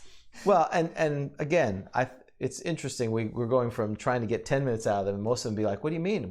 How did I fall in this trap? I can detect." No, you have to concentrate. Yeah, for 10 minutes. And do that. Everyone wait. And no one's going to wait 10 minutes. Mm-hmm. So then the question is, do they have to rest during that time? Can they be resting and concentrating? So again, during your union approved break, do you take that time to expedite the game? Right, they've adventured for 50 minutes, and then during their break time, can they sit there and concentrate? I don't know. That doesn't sound very restful to me. If it takes 10 minutes of concentration, it doesn't sound very. But I don't know. What is the rest because you're exhausted from walking and carrying stuff? It's the mental rigors of once you said mental. Mental and physical rigors of because you're in constant alert is the idea. Well, if it's mental, I don't think that counts as. I think it needs to be like you pull out a book of poems. Someone sings a tale. Exactly. Okay. Where's the bard? Right. That's what I think. Right. So no, that's cheating. Okay. They're like, oh yeah, I'm going to be doing because that's what you're right. So you think like a player. That's good. You're onto them. You're one step ahead of them. I guarantee they would have said if I don't enforce the rule because typically by 5 turns they've encountered something horrible and they should be they should be resting after a combat, which I don't do as well. They just tend to because they're collecting stuff and trying to figure it out. But yes, that would definitely agree with that. Okay. Anything more about dwarves besides the fact that they're everything a gnome wants to be except for burrowing animals? No, I don't think so. I mean, they have a real hatred of slavery, particularly a hatred of anyone who enslaves other dwarves. So if you play a dwarf, this is according to Roger Moore anyway, so anyone who's held... so I guess the A series, would they be a dwarf be upset about this situation? Were there any dwarves did the A series give pre-generated characters? Do you remember? Yeah, they definitely do. It's right over there. Okay, I wonder if there's a dwarf. So you should play that dwarf as being quite angry about the situation. Sure, absolutely. They dwarves abhor slavery and all forms of involuntary servitude. They never practice it among their own kind or against other races. So I have A2, Secret Stockade of Slavers. Yeah, Secret of the Slaver Stockade. Excuse me. Let's see. The dwarf is actually a female. Elwida. Oh. Is the dwarf that's in the party. Okay, so she would be very upset about. I've not been to the A series. I don't recall anyway. Maybe I did back in the day, but I don't remember. She doesn't say if she's bearded or not. Right. Which is unfortunate. It is unfortunate. But she has a warhammer, and she's a female dwarf. Now, my understanding is there's no such thing in 1E as a dwarven hammer. Is that correct? Like, as just a standard weapon? No, that's right. Yeah, it's not in the player's handbook. Because I had a player once, he said he wanted a dwarven hammer. Right. And I had to research it, and what I found was there's hammers. What, a lucerne hammer? Well, it's just a hammer, and a lucerne hammer is not even a hammer like that. It's if you go back to the adventurer's log, it looks totally different. But what's interesting here is she has a thing called a warhammer. What is that? Is there such a thing? In player's handbook, you don't really see that, a warhammer. Does a warhammer appear at some point, I assume? Okay, yeah, so that's weird. That's what I said. I would say that. Because they always, dwarves always want a warhammer. Well, I would just say you can call it a warhammer. Right. But it has the stats. The stats of a hammer. Of a hammer. Right, and then they get sad. The name of your hammer is war. That's right. It's a hammer of war. But they get sad because it's 2 to 5 and 1 to 4, and they're like, I don't like that. I want, 2 to 12 and 2 to 16. I understand, but they should look at the AC adjustments. Maybe they're good. I don't know. Maybe they're terrible. Let's see. They're not. They're basically nothing. It's a missile weapon, but the problem is it's just a hammer. It's not a boomerang. Right. So, again, this is where some of the confusion is, because here in A2 it says warhammer, but it doesn't say what a warhammer does. Right. Oh, and before we do leave Dwarves, I do want to mention where we're broadcasting from. Oh my goodness, we did forget that. Yeah, we're very rude to our hosts. We're broadcasting today from the wondrous shop of Americus the Dwarf in the city state. Do you remember? Yes, I do remember that. Yeah, so he's got a very nice shop. He sells enchanted weapons in the city state. Do they throb and tingle there? I'm not. Yeah, they probably do. Sure, because he's got some you see them, look, weapons. That picture from this wondrous weapons, that almost looks like the throb and What's tingle. going on in there, you think? Look, they're grabbing swords. Yeah, that's exactly what happens. And he looks like he's getting throbbed right now. It looks like he's getting burned. He's not doing too well. And we're looking at the cover, and someone's holding what appears to be a flame tongue. Yeah, no, that does look exactly what would be going on at the Throb and Tingle Sword Emporium. Exactly. Which is sort of what he runs. Which, by the way, we got a lot of good feedback on that when I posted that on Twitter. What a shock. Yeah, exactly. If we put I put a thing saying, hey, we want to build out our adventurers quarter. We have the Pass the Pearl Identify shop and the Throb and Tingle. What other shops should we have? So I think we need to come up with make a quarter and show all the names for the places. And then I think we commission an artist to do a drawing. Oh, that would be good. Or a map, a city map. Yeah, right, a city map. You know, sort of a 3D, looking down, bird's eye view. Absolutely. Like a Where's Waldo? I love it. And they can put the two of us in there, like Waldo characters. That would be great. Two-headed troll, Grog, the two-headed troll, somewhere walking down the street. Just sauntering we could do a whole book series at some point. Where's Grog? Where in Greyhawk is Grog? Right? Well, we might get sued for that. You think we get sued? We'll change the name, Grey Falcon. I thought Living Greyhawk somehow allows for that. I have no idea. I'm trying to look to see where where some of these names came up. Here are some other ones. The Daggers by Victronic Secret, Rations by Pack Rack, Poles by Hexen Square, Bentrin's Bastard Swords. Those are all pretty good. So we've got a whole Torches by Flinderstruck. It's our Swedish / Norwegian thing. Is there anything else we need to talk about dwarves? No. So I guess if you're going to play dwarf, the way I would imagine it is, you're, as it says, dour and taciturn, right? Pretty stern. You joke, but only every now and then in sort of like a Gimli sort of way. Right. And you want to get treasure. You're really looking. It's really your primary motivation, perhaps, is to get treasure. You want gems in particular. You would hoard the gems probably if you could. You're not just going to sell them for money to buy other stuff. Right. The money you do make, you're going to use it to try to make more money. So you're probably going to have some sort of investment or maybe side business to make more money. And you're very brave and courageous. A thing is either done or it's not done, as Roger Moore says.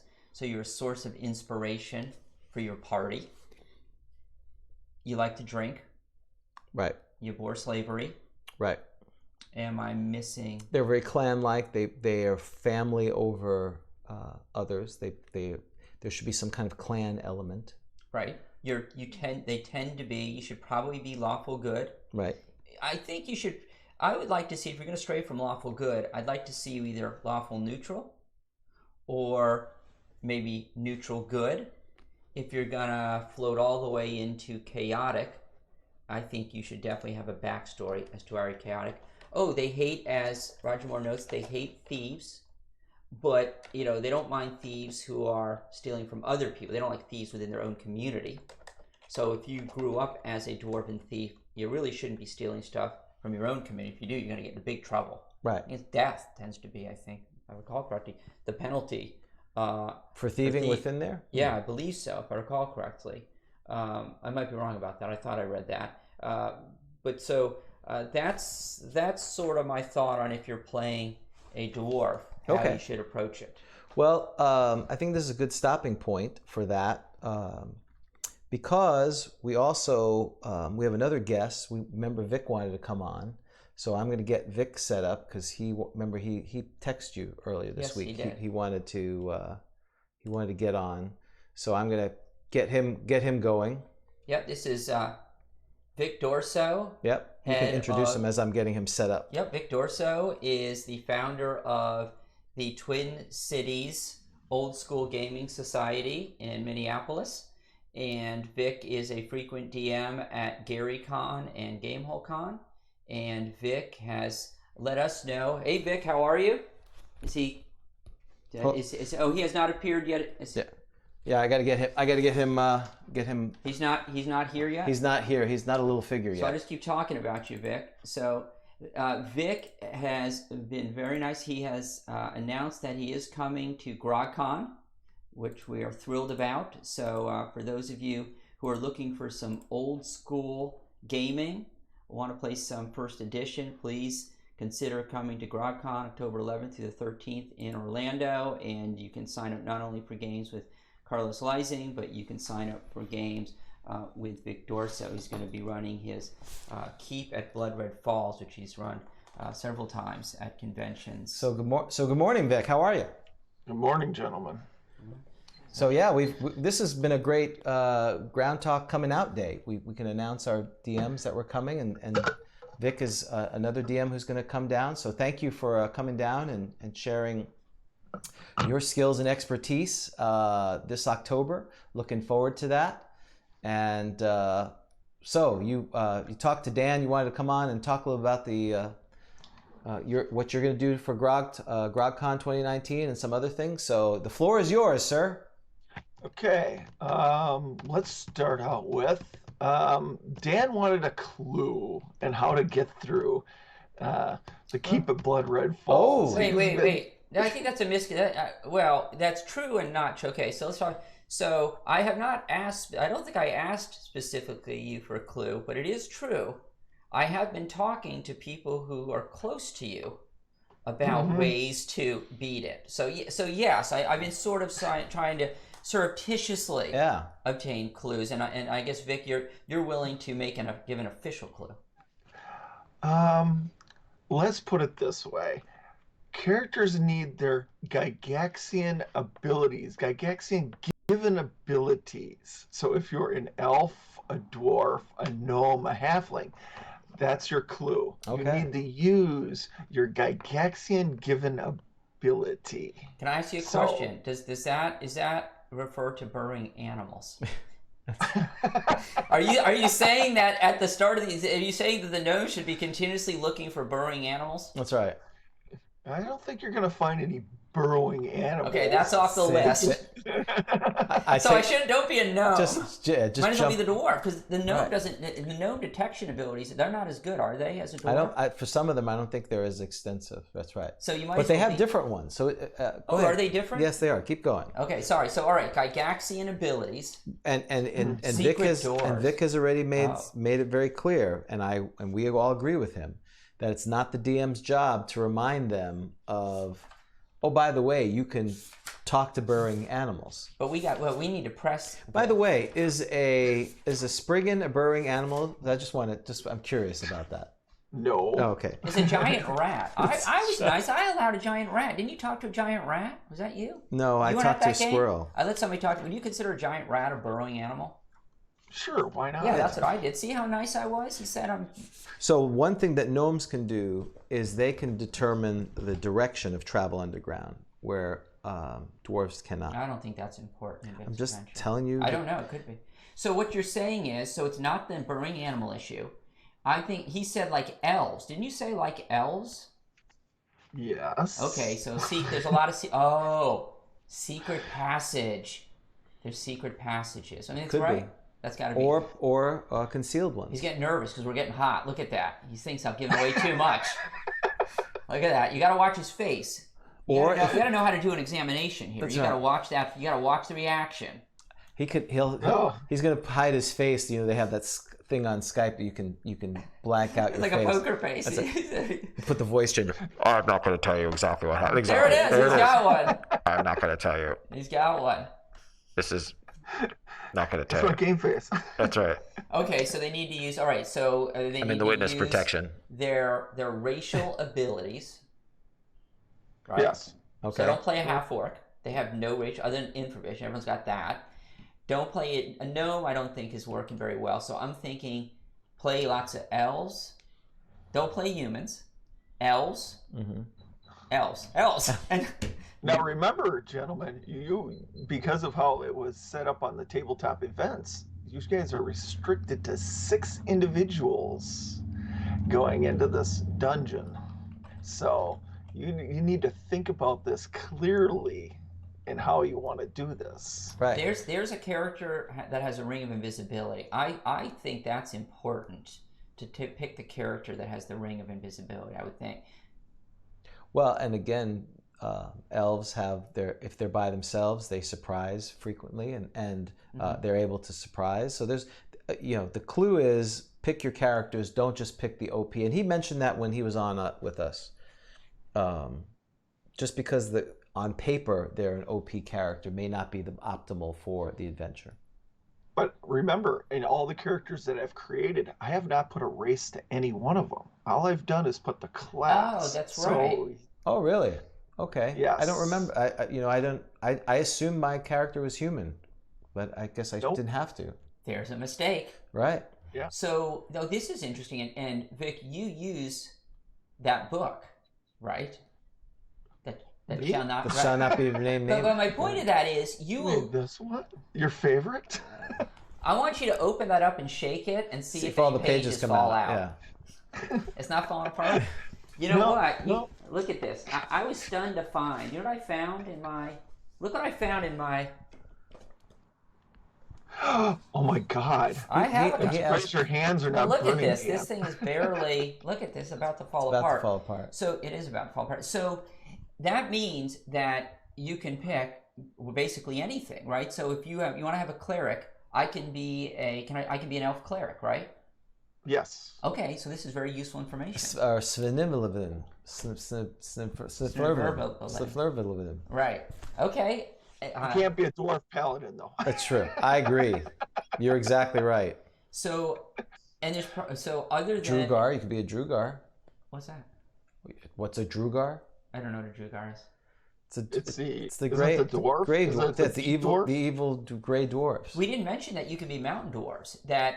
So that you can in D&D. Whereas I think the Player's Handbook says you're supposed to be high elves. Right.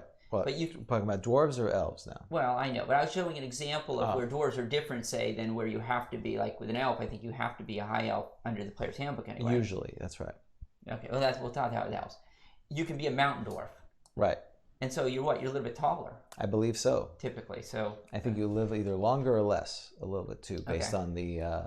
But there's no real big difference, is there? If you're going to play a mountain dwarf or a... Not in this version. There's not much of a difference. I think when the book that shall be named under elves, which we talk about next time, which again you may have to crack open, because our listeners are going to want to know the differse potentially. And do elves move silently? Elves move silently if they mountain dwarves live longer than normal hill dwarves. Does a whole group of elves move silently together? Don't elves move silently? No. Or is that just halflings? They're silent. Halflings and with other ones can be moved. They don't move silent, but they surprise people. Because I'm wondering, is it good to have an entire party of, like, just say elves? Well, it says here in Vic's adventure, if alone and not in metal armor, or of a party which does not consist entirely of elves and or halflings. An elven character moves so silently he will surprise. So the idea is they're not moving silently; they're just able to surprise people. If alone and not in metal armor, right, are well in advance, not for more of a party which does not consist entirely of elves. Yeah. Okay. So they would be they'd be more likely to surprise people if they're elves and halflings. So that's the takeaway? Yes. Is have a party of elves and halflings? Elf drow, elf assassins, yes. And a halfling thief. Level. A halfling thief. Right. Because he said so you can have a halfling thief. He said one 15th level assassin wouldn't work. He didn't say about 7 or 6. You know, so but he does the PC. He does the classes. That's you right. don't have any Yeah. assassins. You don't have any assassins. assassins. I just picked the classes, not the race. Yeah. Okay. So interesting. So elves and halflings. That's right. We're looking at. I don't make it in the form of a question. Right. You just say it and you see a reaction. So elves and halflings. Right. He disappeared. Oh, how could I disappear? He posted something for us. He's going away. Yes. Okay. Right. It's gonna I just hit the thing for this is where you can find the 30 pre-generated PCs here on Angry Dwarf Games Facebook page. If you look and scroll down there, you can find the 30 PCs, and beforehand you can read a prologue to the adventure and pick one of the 30 different PCs to play the game. So Vic is coming October 11th through the 13th. He's going to be running his game. He's going to be chatting, talking about things. He's given us a couple of clues for that, and you can go to his site and you can get some clues so you can be prepared for his adventure, which has so far not been successfully completed, except there was one character who survived. He's a coward, but he survived. In one game, the first game I ran through at GaryCon, we actually got somebody to the big bad, but they were alone. But so it's. Does anyone know that they got there? Because they all died. Right. No.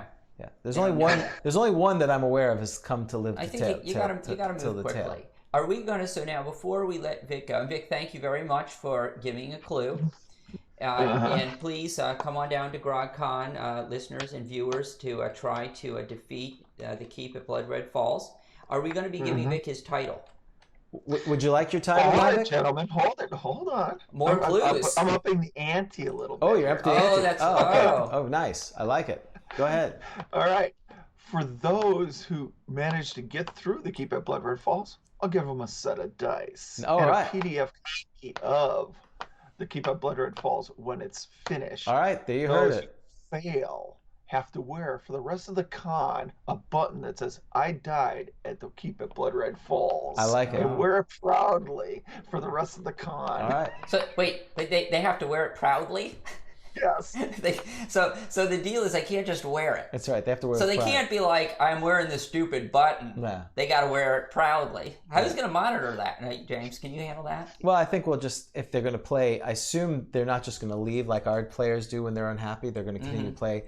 If they've played in the game, as part of the prerequisite, they'll need to have the button. Well, that was my next question. Vic, is this challenge, can it be accepted on a player-by-player basis? So let's say we have a player out there who wants to sign up for your game, but doesn't want to be in the challenge. Right. Can that player opt out, and then so just individual If players they say, want to opt out, then they don't get the dice or the module. Okay. So it is on a player by player basis.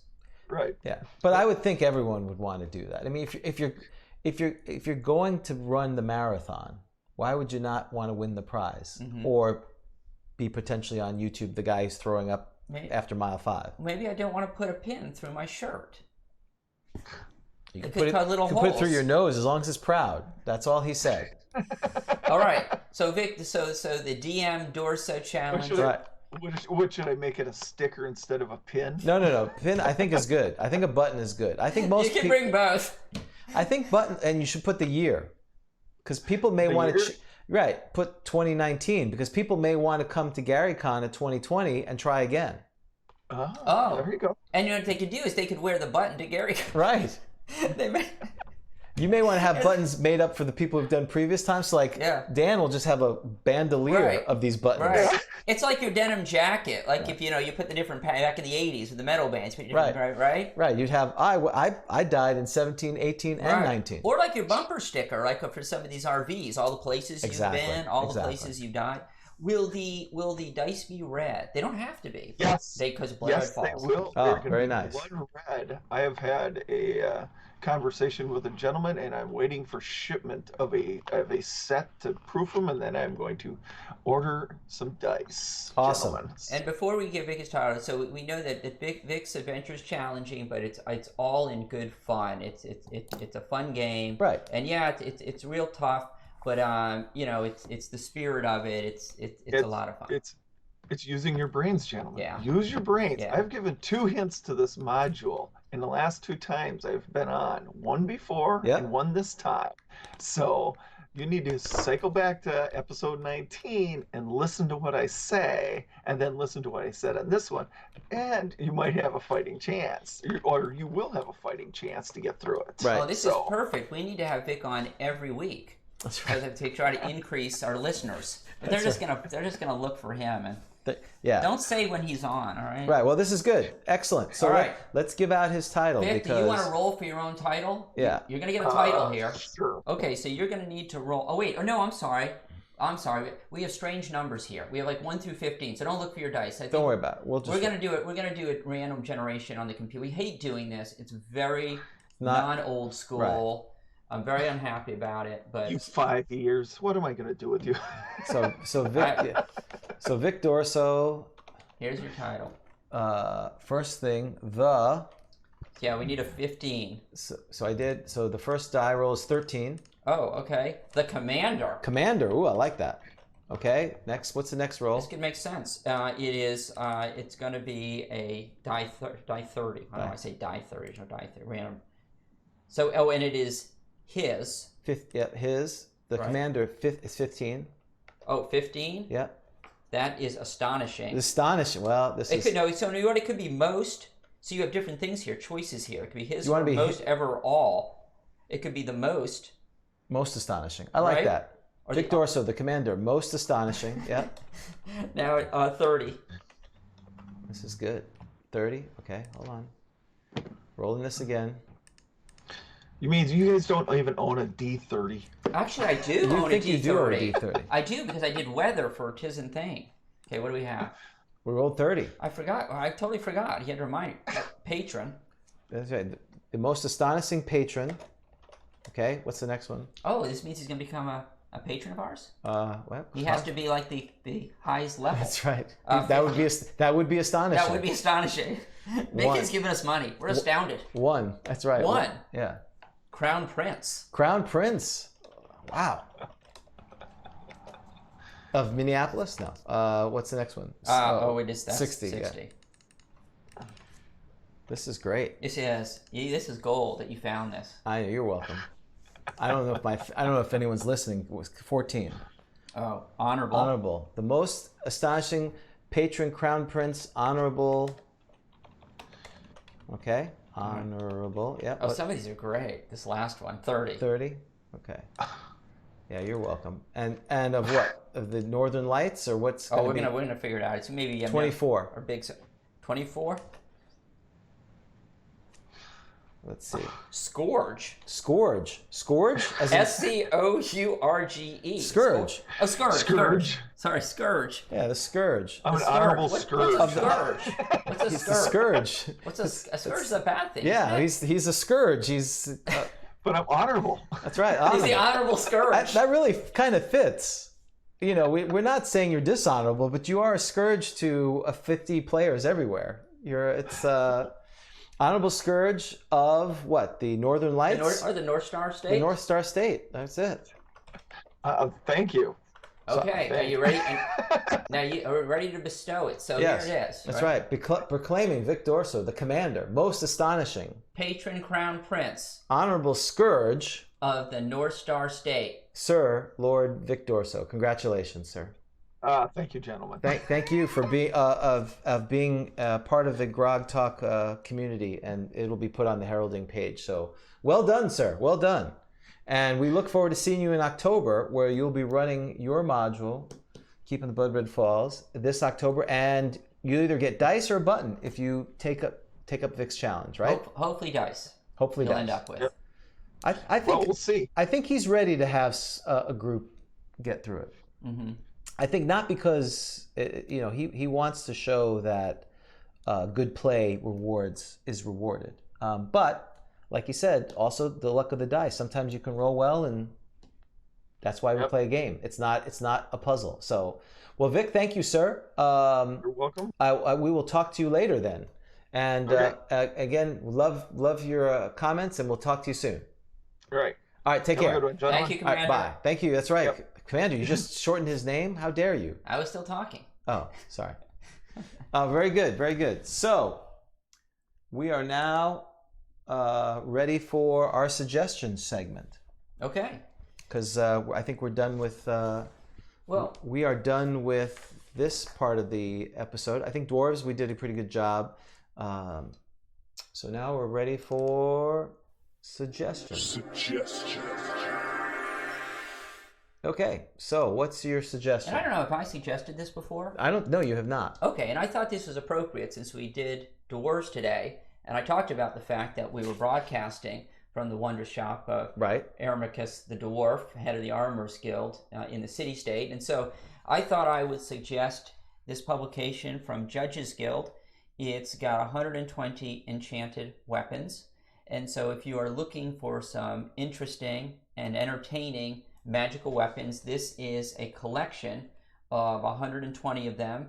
And, they give the backstory of the weapon. And so if you're looking to spice up your magic weapons, this is, I think, a good book. It is hard to find, though. I think I bought this off of eBay. So, and I don't know. I don't think this is available on, say, Drive-Thru RPG. So I hate to give a suggestion that can be hard to find. But if you can find it and you want to spice up your magical weapons, I think this is a good idea. We've talked about that before, where you don't want to maybe just say, oh, it's a +2 sword. Yeah. You want to have some backstory to it, make it interesting. This will not only give you the backstory, but it'll also give some interesting attributes to the weapons. And I should note that Amaricus is, of course, he's a dwarf, and so that's, fits with today's theme. Perfect. My suggestion is going to be, and I hope they fail their save and go out on eBay and do that. My suggestion is going to be for a Kickstarter called King of Dungeons. It's by Baz from What the Smart Party Do. They're a podcast I listen to in England.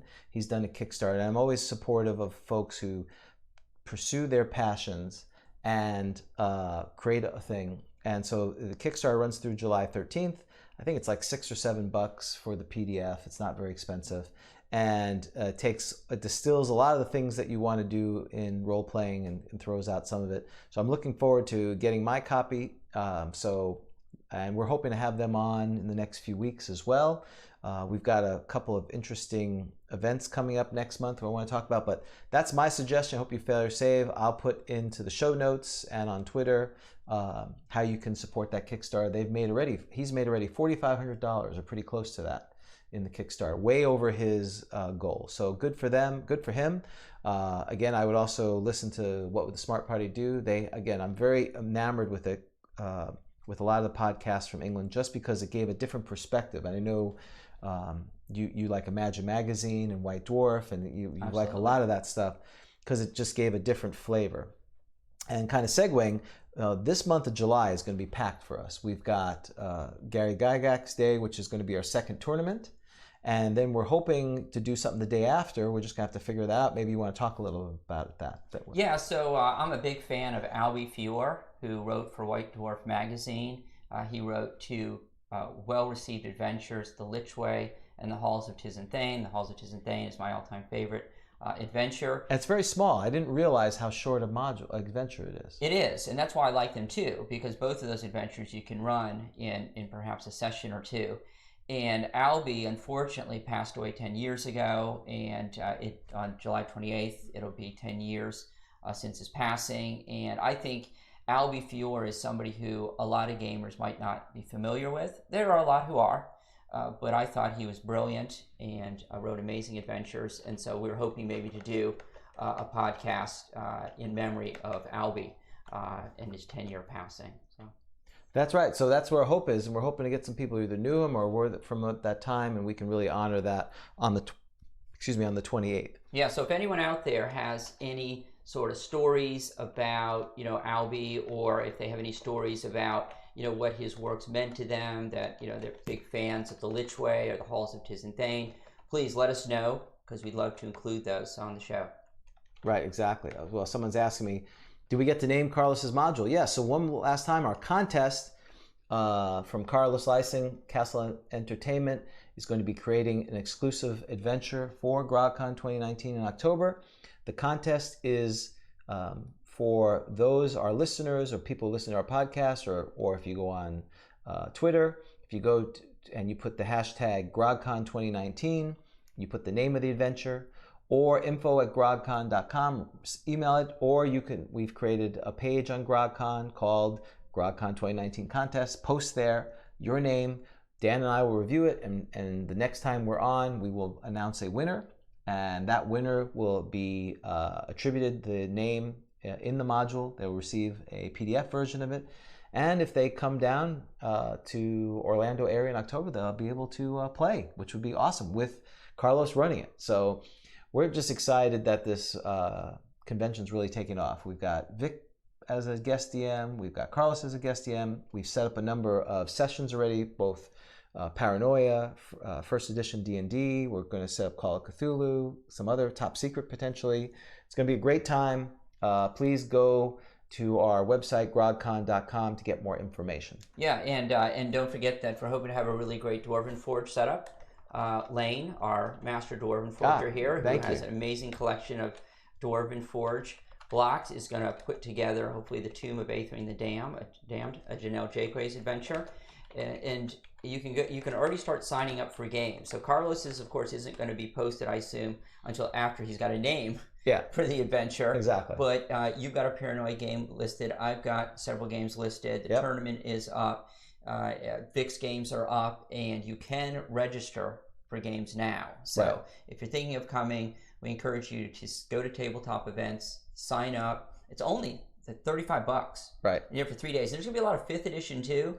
So there's going to be Adventures League gaming as well. Yep. So sign miniatures, miniature playing, tabletop playing. They have board games there as well. Now the miniatures is going to be more. You have to buy a better badge to get the miniatures. Yes. But 35 will get you all the role-playing games. That's right. All the role-playing, all the tabletop, 3 days pass. It's pretty amazing. Yep, and sign up, because it is rolling. And you can always, if something signs up that you want to do instead, you can always switch out. So it's not a problem. So we encourage you to buy your badge and get signed up. All right. Well, I think that's a good place to stop. Again, very excited about what's going to happen in the next few weeks. We got a lot of work to do. I'm James. I'm Dan. And I know you got a game to go to, so I want to wish you best of luck, and I'm playing tonight. So on behalf of Dan, this was GrogTalk. Have a great day.